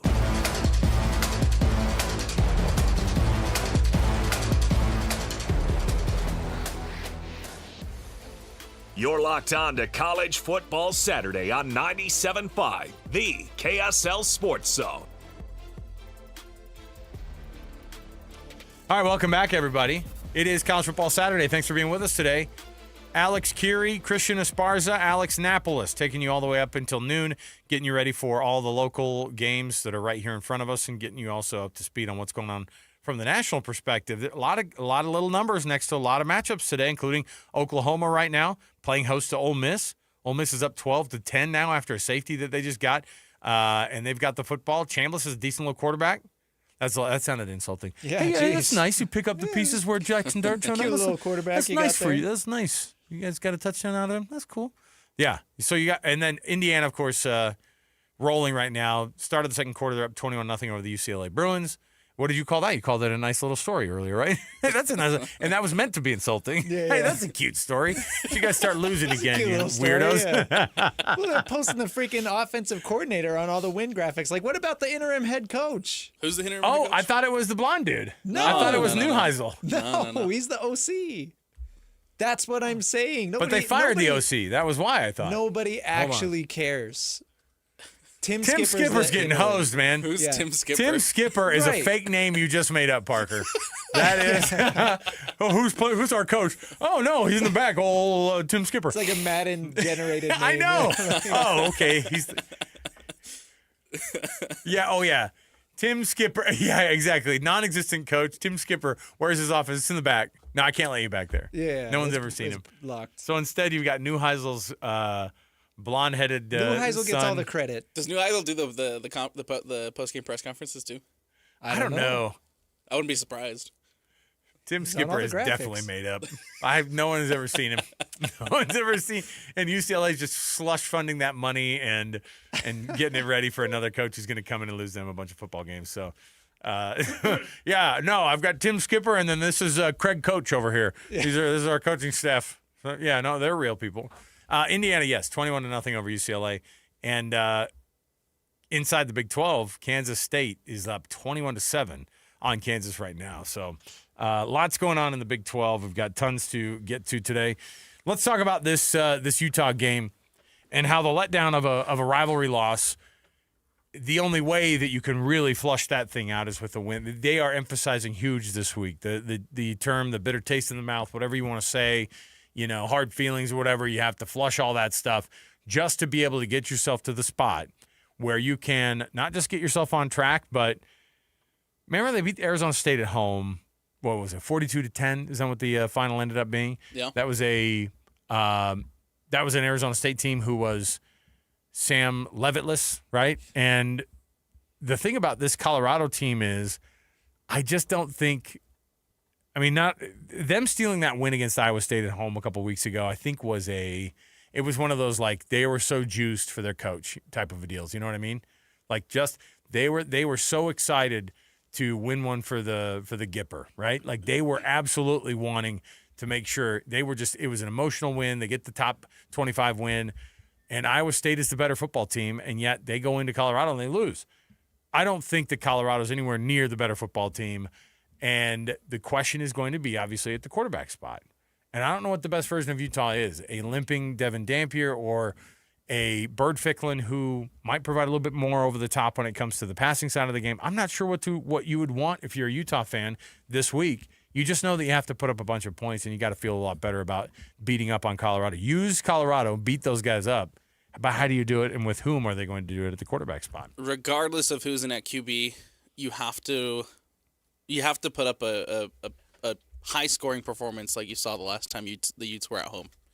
And, well, the big news is, of course, with last night's availability report, Devin Dampier is listed as probable. So not even questionable or out. He is probable for the Utes. ESPN has a story up on that right now as well. So that is big because at the beginning of the week, Kyle Whittingham opens his Monday presser talking about, like, it really sounded like Devin Dampier was not going to play today. But even said this week, yeah, basically this has been the story all year.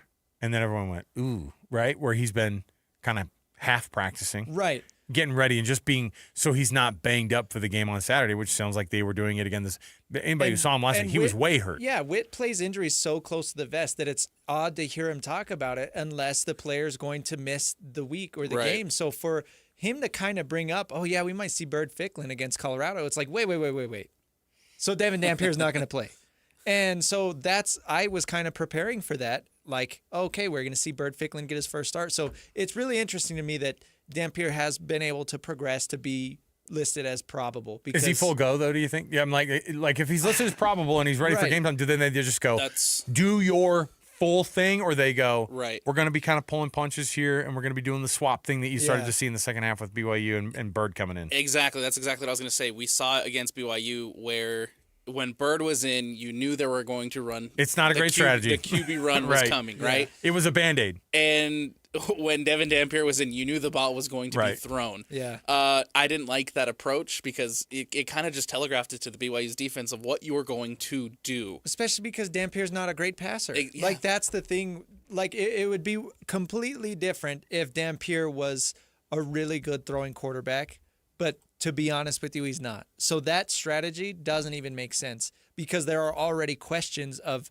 Bird Ficklin might be a better passer than Dampier. So if Ficklin is healthier and can run the ball and is questionably a better passer, why not just play Bird? Yeah. I don't know. It's a tough thing to do because, but then everybody also says that he throws a great ball. And Dampier? No, Bird. Right. And then they also say, well, and that's not Devin Dampier's, his game. He doesn't give you that full vertical game, right? Which makes it sound like he can't throw it down the field, but obviously, I mean, that's not the case. But I'm wondering what the balance is. They're like, no, his strength are these 15-yard passes that are easy ones, and he puts it right on the money for his guys. And I think everybody knows, like, but they're not. Right. Look, okay, we had this discussion about BYU.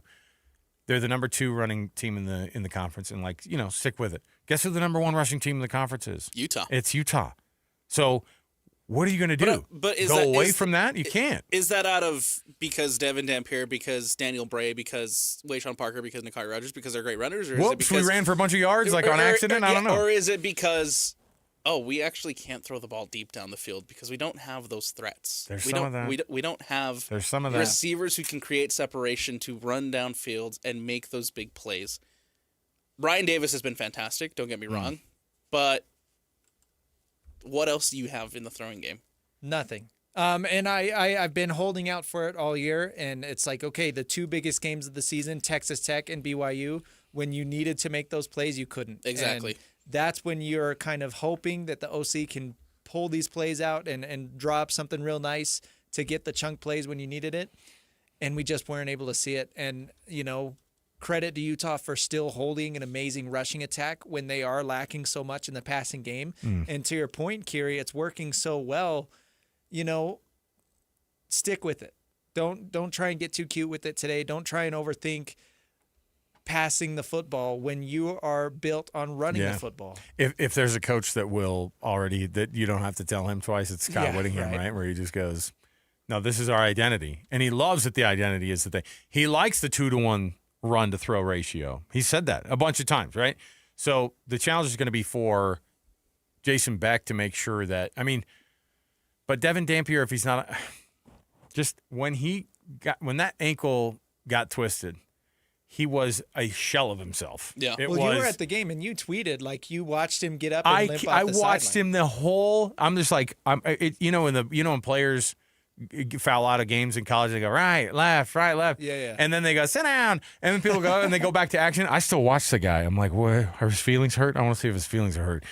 I'm watching Devin Dampier on the sideline, and I'm like, there's not a step that he takes that is not a massive amount of pain. Yeah. And tender, and you saw him when he was shifting around in the pocket. I was shocked that he was able to throw the balls that he did last week. Now, at the same time, he did throw that pick to Tanner Wall. Yeah. And it was kind of floated up there a little bit, right? Like you thought to yourself that did not have on it what I think people thought it may have had on it.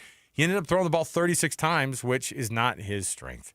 It's not Utah's strength. But they had to do it because they were, 1, playing from behind, and 2, it was a guy who couldn't run the ball anymore. And so I wonder where he's going to be if you're just going to keep re-aggravating this dadgum ankle every week because you go, this is what his game is. Or or does he give you the best shot to win? They'll only put him out there if that's the case.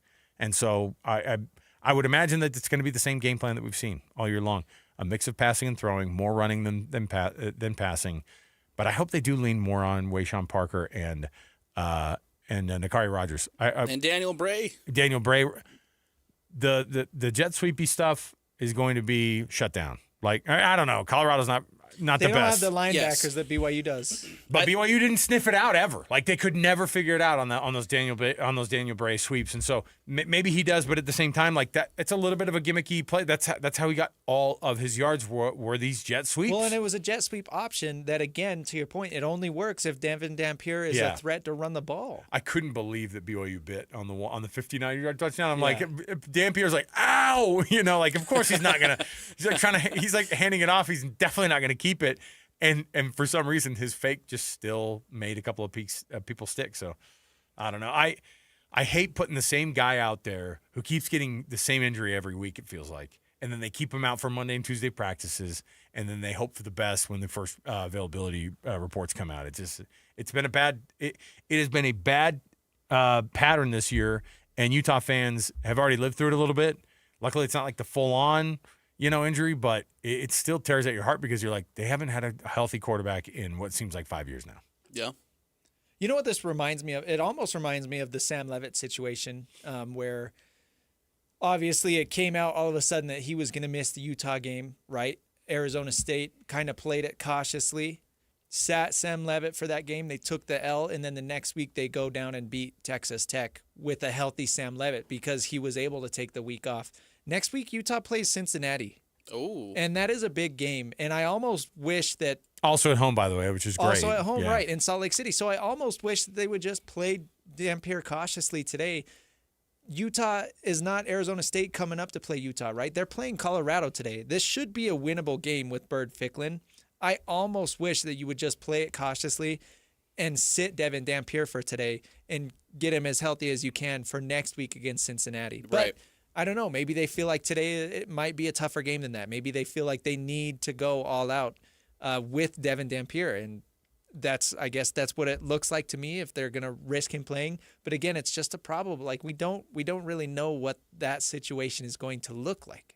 To that point, right? Looking ahead to the Cincinnati game, obviously don't want to look too far ahead, but it's a very valid point where there is the potential of maybe allowing a Devin Dampier to take the back seat a little bit in this one, get healthy for that next big game. Because if Cincinnati is able to get the win this week and then come into Rice Eccles Stadium next week as one of those undefeated opponents, that could be a massive game for Utah to try to hand them that first loss. Well, whether Cincinnati's undefeated or I like one-loss. one defeated. Undefeated. You know what? New term. Chalk it up. Let's Either go. way, I mean, it's still a big game regardless. Right. And that is going to be kind of Utah's last big game of the season. Their last big test is Cincinnati. And, you never know what could happen. But I just don't know if I agree with the strategy of putting Devin Dampier out there today. I guess it all just depends on whether or not the ankle keeps just kind of regenerating every week, respawns on every Wednesday, and he's ready to kind of go. The first availability report said what? Questionable. Questionable. Yeah. And then Now today's it's was probable. And then today's is probable. So last and then we'll get night's was another probable. one. Okay. We'll get another one 90 minutes before the game. kickoff, All right. yeah. So we'll see. We'll see with that. And obviously, if he's probable today, he's probably not even going to be listed on it by the time the game comes. So I think ultimately, just looking at what Utah has to do against Colorado is you go back to that Arizona State game. They ran the ball for 276 yards. A lot of that coming from Devin Dampier. But if you can rely on guys like Wayshawn Parker, guys like Rogers, guys like Bray, and we've seen Bird Ficklin come in and run the ball pretty effectively. If you can lean on those guys against Colorado and run the ball in similar fashion to the way you did against Arizona State here at home 2 weeks ago, and put up close to that, close numbers to that, Colorado's defense, rush defense isn't great. You can run the ball around Colorado's defense and put up a good performance, and I think that's ultimately what Utah has to do.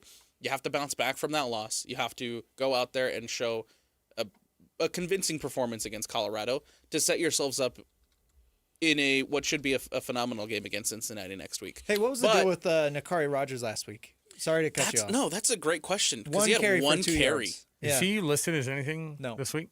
You know what that typically is? Ball security in practice.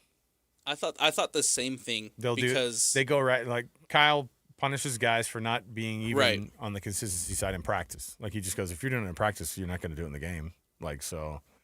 I thought, I think Rogers has done a phenomenal job bringing the ball up the middle all season long, and then for him to just kind of take the backseat in such a big game like BYU, Right, and that was a head scratcher. It was a huge part. Like they just didn't run the ball He was- inside at all. Yeah. Like No. they didn't run the ball inside at all during the game. It felt like, and they were having success on the edges, and so they kept it there. But no power back currently for this team. And by the way, the more you spread those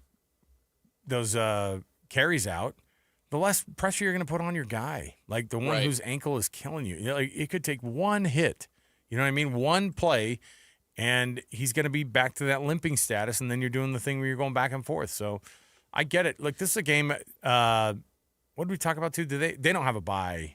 They have a bye in 2 weeks. Okay, They'll so play Cincinnati they gotta next play- week so and they then gotta- a bye. They got to host Cincinnati. Right after playing Colorado. Yeah. And I don't care what happens. Every game is emotional at this level, right? With these guys, they cannot afford to they're not. I don't think they're going to lose this game, but they can't afford to get dinged up even worse. Because then Cincinnati comes in, and what Cincinnati's done to every person is they've been underestimated. Yeah. They've underestimated them. They have more talent than people think, and you're not going to be able to fake it, right? And so, all right, the concern is there. I think we all kind of are sharing this idea that the concern is what's the reality on that injury. And when Kyle Whittingham said this week, yeah, I mean, really what we've seen with him this week and his load of practice is what we've done basically for several weeks this season, which also indicated he's been dealing with this a lot and a lot more than we thought. And if it's so bad, then sit him out for a game. Like, Sit him out against Colorado. Sit him out against Colorado. Right. Like, I don't. Exactly. That sounds mean. They got a cute little program over there in Boulder. All right, nice little program. Coach Prime's got. But I mean, I was listening to you guys, JJ and Alex, during the week, and I thought JJ made a great point. Colorado might not be as bad as their record indicates because they've had a brutal schedule too. Yeah. So it's not like this is a cakewalk tonight for. What did he add up there? What did he add? It was crazy. It was like 25-3 or something. Yeah, was the last like 4 weeks. The combined record of their opponents. Yeah. And so, and they beat Iowa State, which is, nothing to scoff at. So I don't know. Maybe Witt does feel kind of threatened by Coach Prime in Colorado, and maybe he does kind of say, you know what, we need to be all systems go tonight. I think he just goes. He asks his guys to put it all out there, and the best version of a quarterback that they have at Utah is a healthy Devin Dampier, and if Devin Dampier is relatively healthy or whatever version that he feels good enough that Kyle does put him out there, he's going to put him out there. So I think you got to do everything you got to do to make sure that you start a win streak at home, man. You just barely got your one win. Got your one win. You got your one win last time. 2 is 2 a streak? The 2 would be a streak. No, we had this discussion in the That was like press the room biggest last night. talking point after BYU last week. Everybody 3's a texting each streak other. now. Everybody texting. You should have heard the guys talking back and forth in that press room about. Yeah. Well, what does our editor say? No, technically, and you're like, oh my gosh, you guys. These are the honestly, if I could, I'm looking over at Mitch starts rolling his eyes. I thought his corneas were gonna detach because he was just like it was just an awful conversation to listen to. Yes, winning 2 games in a row at home is a nice little win streak. 3 gotta do it. 3 though, that's for sure. That's an official win streak. Okay, it's a streak. Now we can call it a win streak. Yeah, it was just so stupid. Anyway. Let's take a break. We'll come back. We have more to go around the corner. We're going to get you ready. Utah State next? You got Utah State going down to, I told you it was the awkwardness in Albuquerque. That's what I'm dubbing this one. Yeah. Is the awkwardness in Albuquerque is Coach Prime comes back, or Coach Prime. Would you imagine Coach Bronco Mendenhall and Coach Prime could not be more different people. Bronco Mendenhall goes back to the place that he was there for only 1 year last year in New Mexico. So we'll preview the Aggies going down to Albuquerque, and we'll get you ready for that one as well. So stay right here. Score update next from Christian Esparza as well. So stay here, 97.5 the KSL Sports Zone. This is Hans Olsen and Scotty G. Don't touch that button. Check this out. He is the general manager of the Utah Mammoth, Bill Armstrong. Dylan Gunther leads the league in game-winning goals. He's got 8 going back to last February. He's just got a knack for being in the right place at the right time. Is that just playing the game and having experience, or is it just instinctual? Where does that come from? You don't teach a baby shark how to bite. They just know how to bite it. He knows how to score goals, and he's been doing it since he came out of the womb. Scored Team Canada's OT winner to win a world championship, and it's not by accident. He's got an incredible shot that he can get off quick. He can really shoot it. He's deadly accurate with it. He's been a blessing for our organization just because he wants to block in the big game and he wants to make the big play and score the big goal. It's Hans and Scotty. Weekdays from noon to 3. Presented by Mountain Land Supply on 97.5 the KSL Sports Zone. When was the last time you reviewed your insurance? Life changes fast. Don't get caught underinsured. If you're shopping now, look beyond price. Coverage matters. Farmers Insurance gives you personalized protection with local agents who live near you and peace of mind backed by financial strength. Avoid common mistakes like low liability limits or forgetting to update policies. Call or text Farmers Insurance agent Mason Crapo today at 801-683-3668 for a free quote, because the right coverage makes all the difference. If you've been quoted for a new furnace or AC and it felt more like a sales pitch than a solution, you're not alone. Many home service companies in Utah have been bought out by big corporations focused on profits, not people. At Your Service Pros is different. Locally owned, family operated, 5-star rated, and trusted by Utah families for over 20 years. Let them help you with their $49 furnace tune-ups, $39 electrical inspections, and $75 off electrical repairs. Because they know things are tight and want to help you prep your home affordably. Get a free second opinion because you deserve honest answers. If your system can be repaired, they'll fix it. If it needs replacing, they'll show you affordable options. Their goal is to earn your trust, not upsell you. Let At Your Service Pros be your pro and go-to for heating, air, plumbing, and electrical. Call 801-YOUR-PRO or online at atyourservicepros.com. At Your Service Pros. 801-YOUR-PRO. At Peach Windows and Doors, they help homeowners stay in the homes they love while upgrading to the elegance, efficiency, and natural light of today. With hundreds of 5-star Google reviews, their clients know Peach Windows and Doors deliver what they promise. I wanted to replace standard-size French doors with a large custom sliding door. The update required checking a weight-bearing wall. Plus, I wanted a couple of different styles of windows. The new sliding door created a much brighter and open look. Peach was so helpful along the way with recommendations and ideas, and the installers were efficient and respectful of my space. I was thrilled with Peach Windows and Doors. Give your $1 million home the $1 million feel it deserves. Don't wait on that someday project. Visit Peach Windows and Doors Salt Lake Showroom. Schedule a free in-home visit. You can also explore at peachwindowsanddoors.com or just call them at 801-566-1255. Peach Windows and Doors, where amazing home transformations begin. The peak of Utah cuisine isn't just about the sky-high city views. It's about food that makes you feel like you're home. Join us 10 floors up at the Roof for unforgettable views and a culinary experience that's uniquely Utah. The Roof Restaurant, located on the 10th floor of the historic Joseph Smith Memorial Building, will be reopening to the public on Friday, November 14th. The all-new restaurant design and an a la carte menu promise to deliver familiar Utah flavors with unforgettable flair. Whether it's Utah classics or historic remixes, these dishes are a tribute to the Beehive State. Indulge in the house-made Utah peach flatbread, reimagined funeral potatoes, perfectly cooked steaks, and local honey-drizzled desserts. But we don't stop there. The new menu features delicious entrees like birria beef, pork ossobuco, peach glazed chicken, fish and chips, specialty mac and cheese. The list goes on. You'll want to come back to try each item. Take your dining experience to the next level, literally. Preview the new menu and make your reservation today at theroofslc.com. Hey, Doug. Oh, hey, Kelly. Welcome back. How's the new Outback? I love it. Glad to hear. I was wondering if I could test drive maybe another. Of course. Which one? How about that one? But that's another Outback. You already have an Outback. Yeah, but I don't have a red one. Test drive the new 2025 Subaru Outback at Doug Smith Subaru in American Fork and get 1.9% APR financing for 72 months on all new 2025 Outbacks. No one knows Subaru like Doug. Hey, this is Chris with JCW's. Craving something sweet? We do ice cream right. Come in and try one of our shakes, freezes, or an ice cream cone, and you'll see why we say JCW's, quality and a lot of it.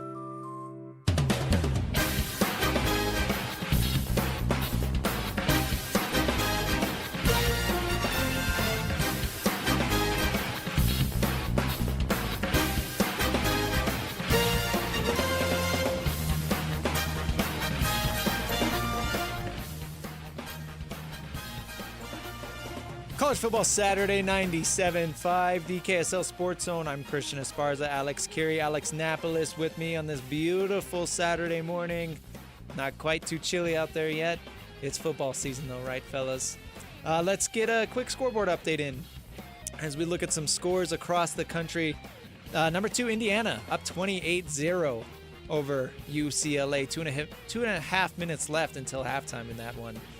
Number 7, Georgia Tech, up 17-3, growing that lead over Syracuse.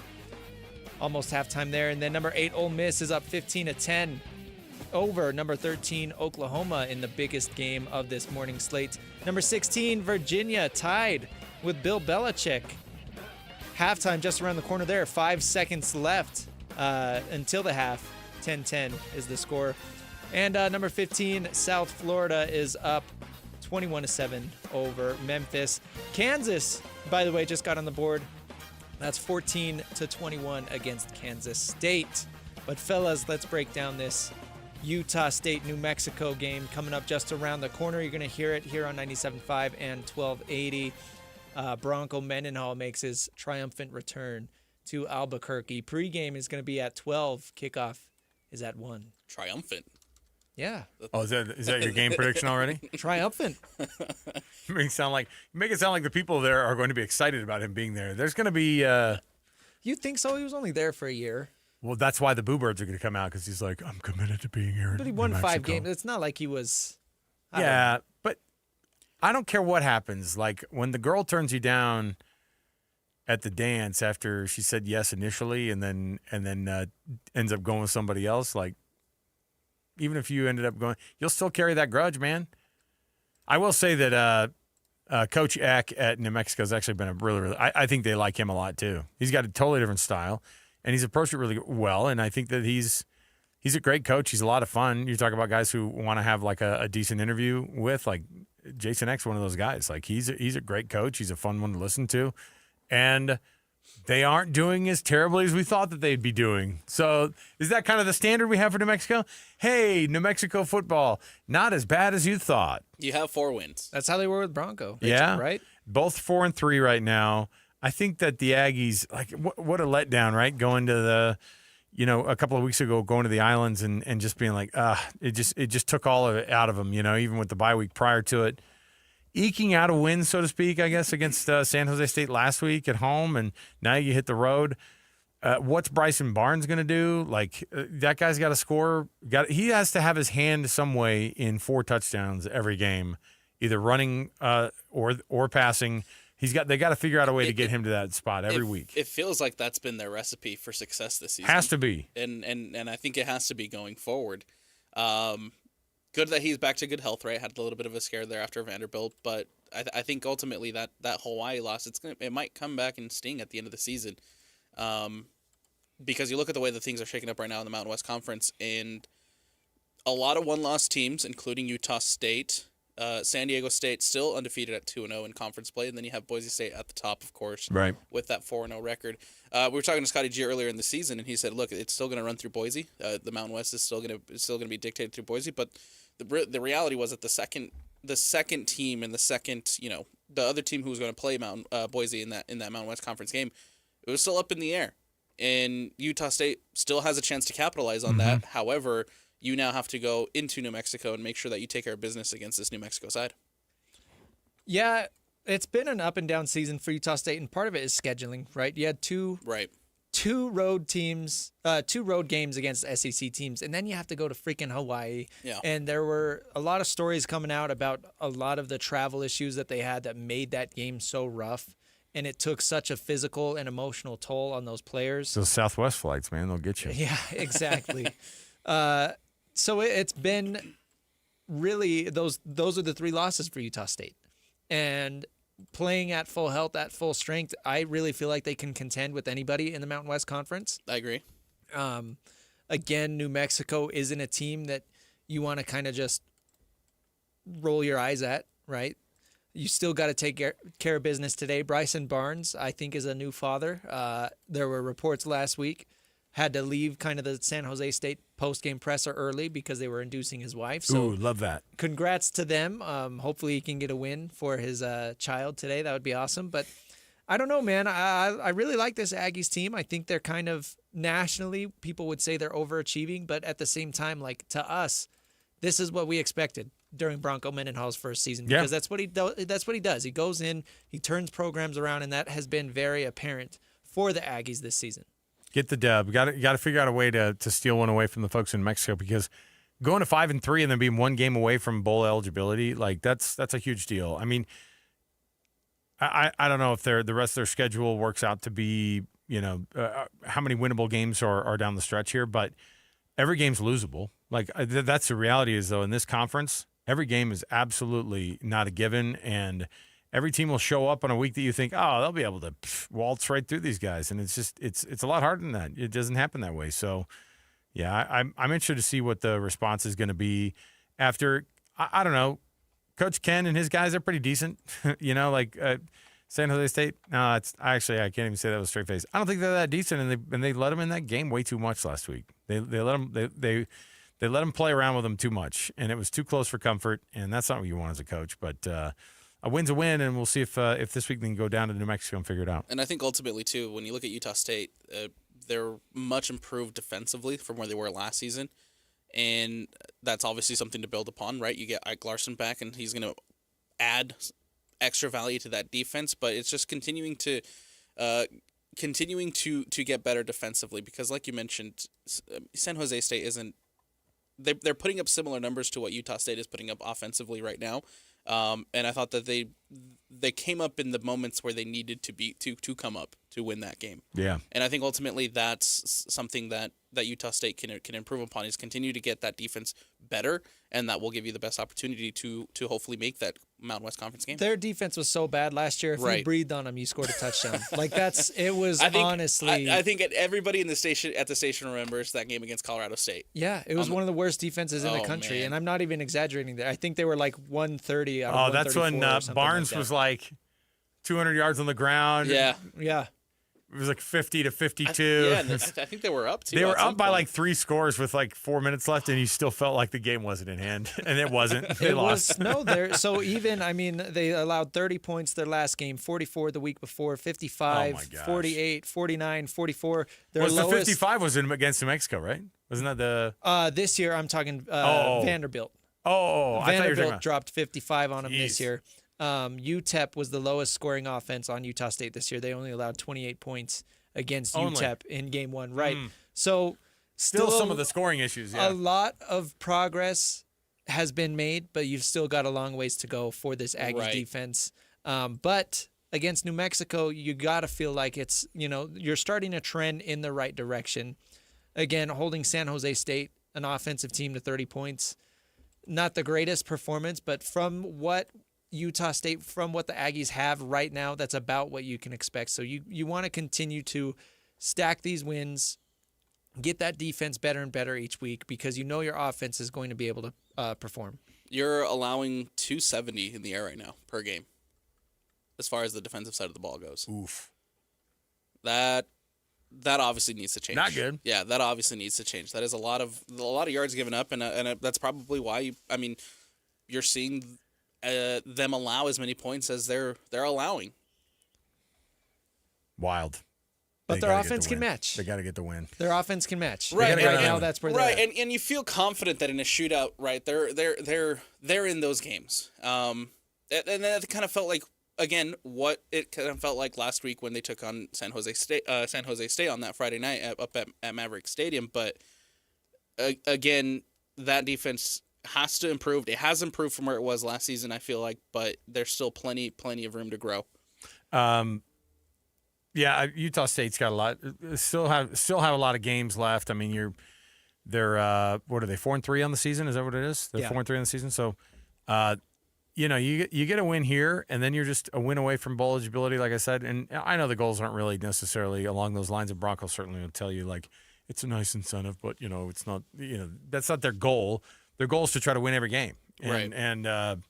But yeah, bad defense a little bit from the scoring standpoint so far, and we'll see. But even just being bowl eligible, I feel like that's a massive step for Utah State and where it felt like this team was last season and all the mess that they had last offseason. And I feel like that's why probably we feel like it was such a horrible season for Utah State last season is because of all the turmoil that was happening on behind the scenes. But when in reality, I think.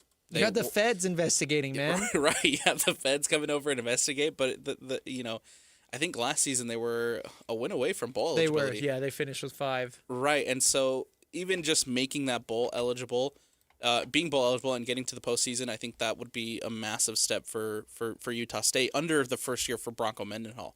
Right, there's still plenty of things that you can improve upon. There's still plenty of things that you can get better at, but I think just taking that step and getting that 6th win, I think would be massive for Utah State in their first season under Bronco.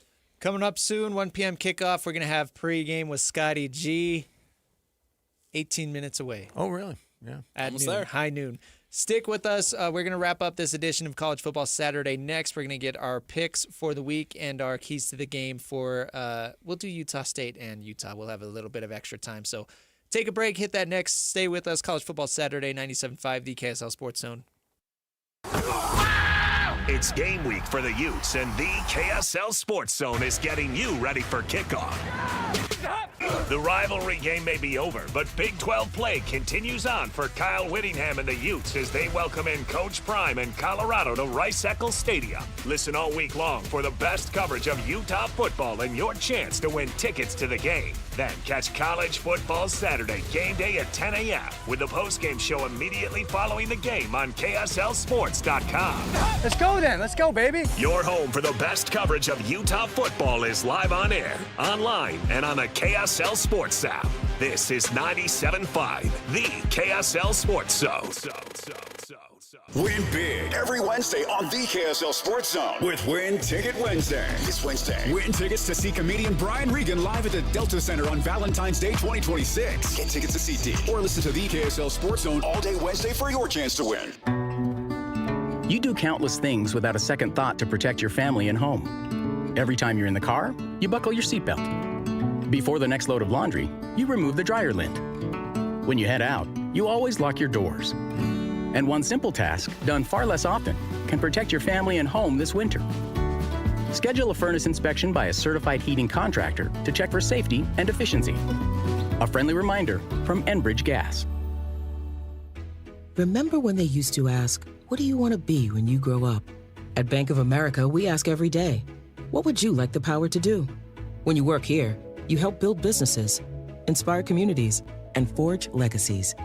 And now we've raised our U.S. minimum wage to $25 an hour. So the opportunity to do more also comes with competitive pay. Learn more at bankofamerica.com/25. Bank of America, proud to be an equal opportunity employer. Okay, I have to tell you, I was just looking on eBay where I go for all kinds of things I love, and there it was. That hologram trading card. One of the rarest, the last one I needed for my set. Shiny like the designer handbag of my dreams. One of a kind. eBay had it, and now everyone's asking, ooh, where'd you get your windshield wipers? eBay has all the parts that fit my car. No more annoying, just beautiful. Millions of finds, each with a story. eBay. Things people love. Here's the tale of the daily Medfill. Same old pharmacy, same old bill, but those prices kept rising higher still. Till the savings Wrangler rode in, cool as can be. Tap GoodRx, saving massively. No plan? Don't matter none. Up to 80% off. The deals are done. Discounts hitting harder than Ma's chili. Dang. That one little app does all the rest. Save time and money on prescriptions. Check GoodRx. GoodRx is not insurance. Hi, I'm Chef Franklin Becker. You know the jingle. Now discover the facts about Ozempic, a GLP-1. There's only one FDA-approved Ozempic made by Novo Nordisk. Learn about the real thing. Talk to your healthcare professional today. Call 1-833-OZEMPIC or visit Ozempic.com to view the medication guide and to learn more about Ozempic. Semaglutide injection 0.5, 1, and 2 milligrams.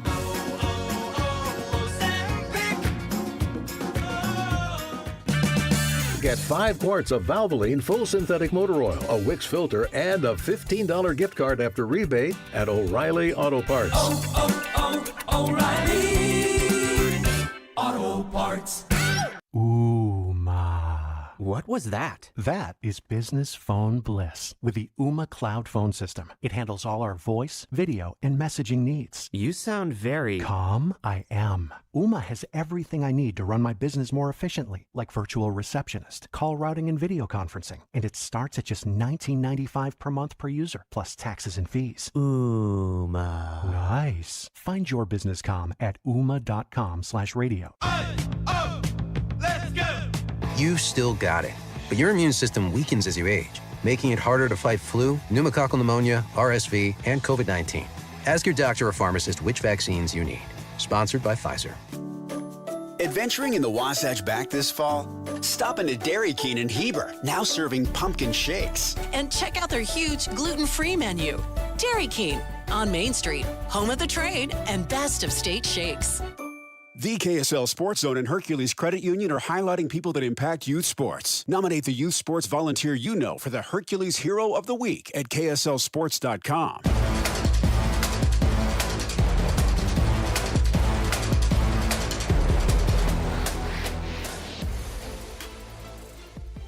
This is College Football Saturday on 97.5, the KSL Sports Zone.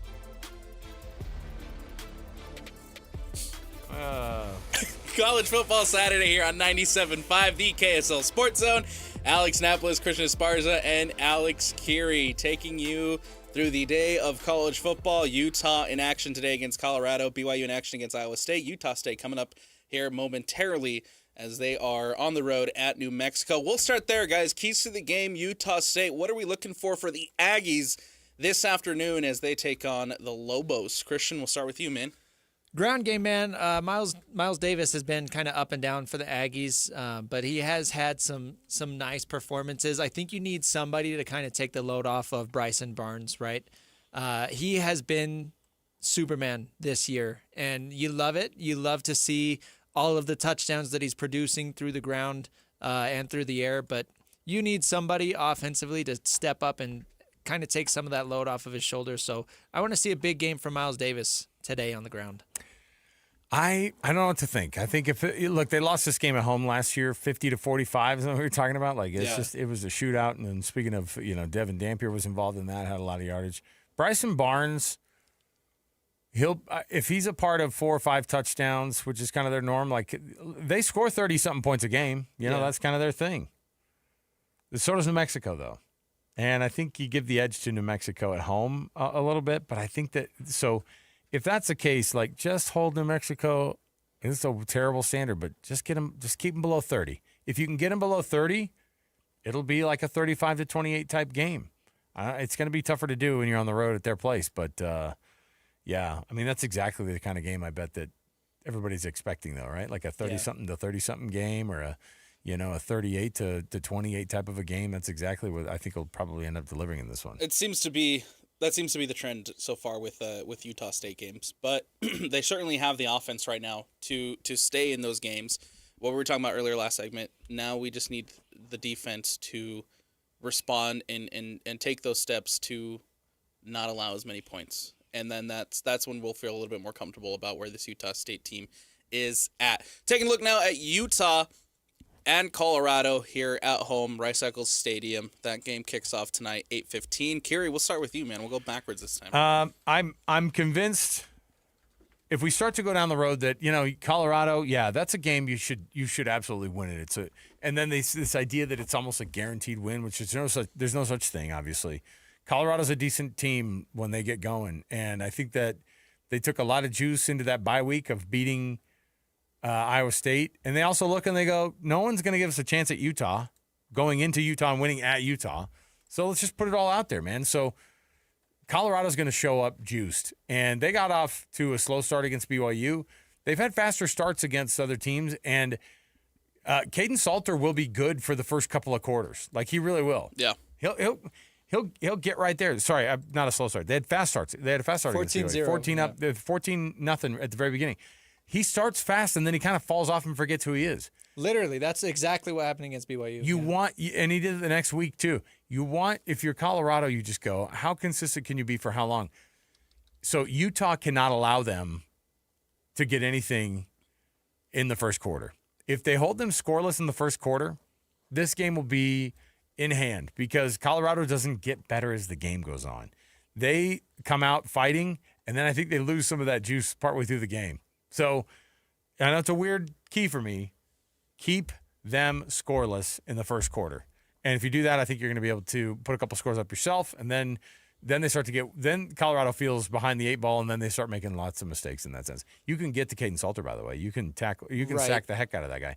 I think Colorado's given up 21 sacks this year, something crazy like that. So And it'll be interesting to see how they do it, obviously, without Lander Barton. Haven't really talked about that yet today, missing the first half because of the targeting penalty. Don't you love how I listed that in the injury report, by the way? Out first half only. Little middle finger to the injury report. But Whittingham did mention earlier in the week, like, that's not going to matter quite as much because Colorado runs so much of a spread offense. Yeah. Utah's going to be playing with 2 linebackers on the field instead of 3 for most of the time. So that'll kind of help, mitigate some of that. But I mean, John Henry Daly and Logan Fano have been phenomenal all year, and they're going to keep it up. So I do think they'll definitely be able to get after Caden Salter. My key to the game is going to be let your 3 running backs now, I guess, eat. And if Devin Dampier is going to be the starting quarterback, if he's going to be played banged up, You've got Wayshawn Parker. You've got Nakari Rogers, who is second on the team in carries, by the way. And then apparently you've got Daniel Bray now, who you're willing to give the ball a ton. So play it safe with Dampier. Those are good keys, and I think for me, I'm looking at the defensive side of the ball, and I want this defense to be a little bit more opportunistic. It was a conversation we had about the defense last season, not turning the ball over quite as much as maybe you want them to or they would like. And it feels like this season they started off hot, but it's kind of regressed back to not being able to turn the ball over, not being able to steal it away from your opponents. And I think in this one, this is a perfect opportunity to get your defense back on track and be a little bit more opportunistic, right? Whether it's an interception, whether it's a fumble, whether it's a pick six. Haven't seen one of those since Jackson Benny did it against Cal Poly. And so be more opportunistic, take those balls away, and not even allow Caden Salter to get going, right? Steal the ball away and turn over and get your offense back on the field. I think turning the ball over, winning that margin for Utah tonight, massive key. Looking now at our predictions for all these games, we'll start with the one that's coming up here momentarily, Utah State at New Mexico. Christian, what do you got, man? Give me Aggies 40-30, man. I think Bronco Mendenhall is going to be a little bit too prideful to lose this game, and I would love to see that from him, honestly. Don't you dare accuse him of pride. Right, exactly. So 40-30 for Utah State. I'm going to go Utah State falls at New Mexico. I'm going to say it's a 38-34 game. I told you got to keep them under 30 if you're going to get the win. I'll go Utah State here in this one for Bronco Mendenhall returning to New Mexico and getting that win. Christian, real quick, BYU and Iowa State, man. Give me BYU 38-21. I think that they're going to have a big performance today. I think they feel like they're finding their stride. That's a lot of points at Iowa State. This one's going to be a low-scoring game. I'm going to go 20-16. BYU gets the win. Give me Iowa State in a low-scoring game. I think BYU takes their first loss on the road today against Iowa State. 10-11. And then Utah, Colorado. Alex, what do you got, man? Utah, Colorado. I'm going to say the Utes get the dub. I'm going to say it's a 28-17 victory for the Utes. I think this one's going to be the ugly one. I think it's going to be probably 21-17. I think Utah gets back on track at home against Colorado, and that'll do it for us here on College Football Saturday. We'll send it over to New Mexico next. Scott Gerard has the call as the Utah State Aggies taking on New Mexico here on 97.5, the KSL Sports Zone. Whether you're stuck in the office, I believe you have my stapler, in your car, or at your in-laws. You want a piece of me? You bet I do. The Zone is with you every step of the way. Download the KSL Sports app to get live streaming of your favorite shows and access to all the latest updates on your favorite teams. Your home for the best coverage of the Utes, Cougars, Jazz, and Mammoth is on air, online, and on the KSL Sports app. This is 97.5, the KSL Sports Zone. The weather is cooling off to the lower 70s and 50s at night. Prep your home early for fall and winter with a call to At Your Service Pros, your whole home service professionals, family owned by people like you. At Your Service Pros cares about their customers and know things are tight. And to help with fall prep, they're offering $49 furnace tune-ups, $39 electrical inspections, and $75 off electrical repairs. At Your Service is all in the name. They're there for you, giving solutions without unnecessary upsell and backed by 5-star reviews. They want to earn your trust to be your go-to whole home service company for commercial and residential. And they support the community they live and serve. Save money, time, and eliminate expensive home utility repairs by using a pro all completely at your service. $49 furnace tune-ups, $39 electrical inspection, $75 off any electrical repairs, plus maintenance or replacement with straight up honest work done right, guaranteed. Call AYSP 801-YOUR-PRO at yourservicepros.com. 801-YOUR-PRO at Your Service Pros. Calling all Jazz fans. If you can't wait another second to see stars like Ace Bailey, Lowry Markkanen, and Walker Kessler tear up the court, you're in luck. Tickets are on sale now. Let's go!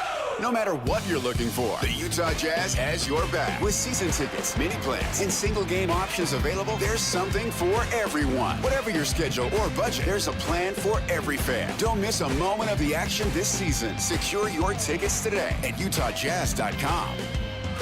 Isn't fall one of the best times of year? The weather's cooling down, leaves are changing, and so is our menu at the Garden Restaurant. Stop in and try some garden favorites. The jalapeno pork sandwich perfectly balances sweet and spice. Plus, all things turkey, the turkey club and turkey cranberry sandwiches, or the delicious turkey pot pie that is made fresh daily. Warm up with our yummy soups like our tomato bisque, broccoli cheddar, or chicken noodle. Or pair a crisp salad with a savory sandwich for a delicious duo. What really makes the garden special is the fresh ingredients and the handmade care that goes into each dish each time it is made. Like our massive cinnamon rolls, shareable between 4 people, our famous Lionhouse rolls, our gooey chocolate chip cookies, or our brand new caramel coconut cereal bar treat. Healthy, hearty, customizable, and very craveable. We're the Garden Restaurant. Convenient location with new street access on the ground floor of the Joseph Smith Memorial Building. Open weekdays 11 to 3, and soon, extended fall hours. Visit our menu at thegardenslc.com. Fresh flavors, iconic location. The Garden Restaurant. Every time I turn around, my friends at Pure Talk give me one more reason to feel good about switching. This month, for instance, they're supporting Canines for Warriors, a terrific organization that trains rescue dogs and then pairs them up with combat veterans struggling with PTSD. The result? They're saving lives on both ends of the leash. This is why I switched to Pure Talk. I like being in business with an American wireless company who shares my values. Yeah, I appreciate unlimited talk, text, and plenty of 5G data for just $25 a month, and I bet you will too. But I think you'll really appreciate doing business with a company who gives back to the men and women who volunteered to defend our country. Just dial pound 250, say micro.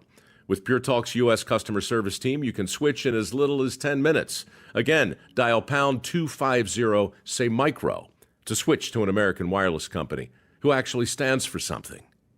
Pure Talk. The Utah Mammoth and Smiths are teaming up to get you to the game with qualifying Smiths purchases. You can score single goal view tickets, hot dog and a bottle of water included for just $15. The catch? These tickets go fast. Download the Utah Mammoth app, enable push notifications, and be the first to know when new tickets are released. Shop at Smiths, then snag your seat for $15. Simple. Grab the Utah Mammoth app today and watch for the next release. Tusks up.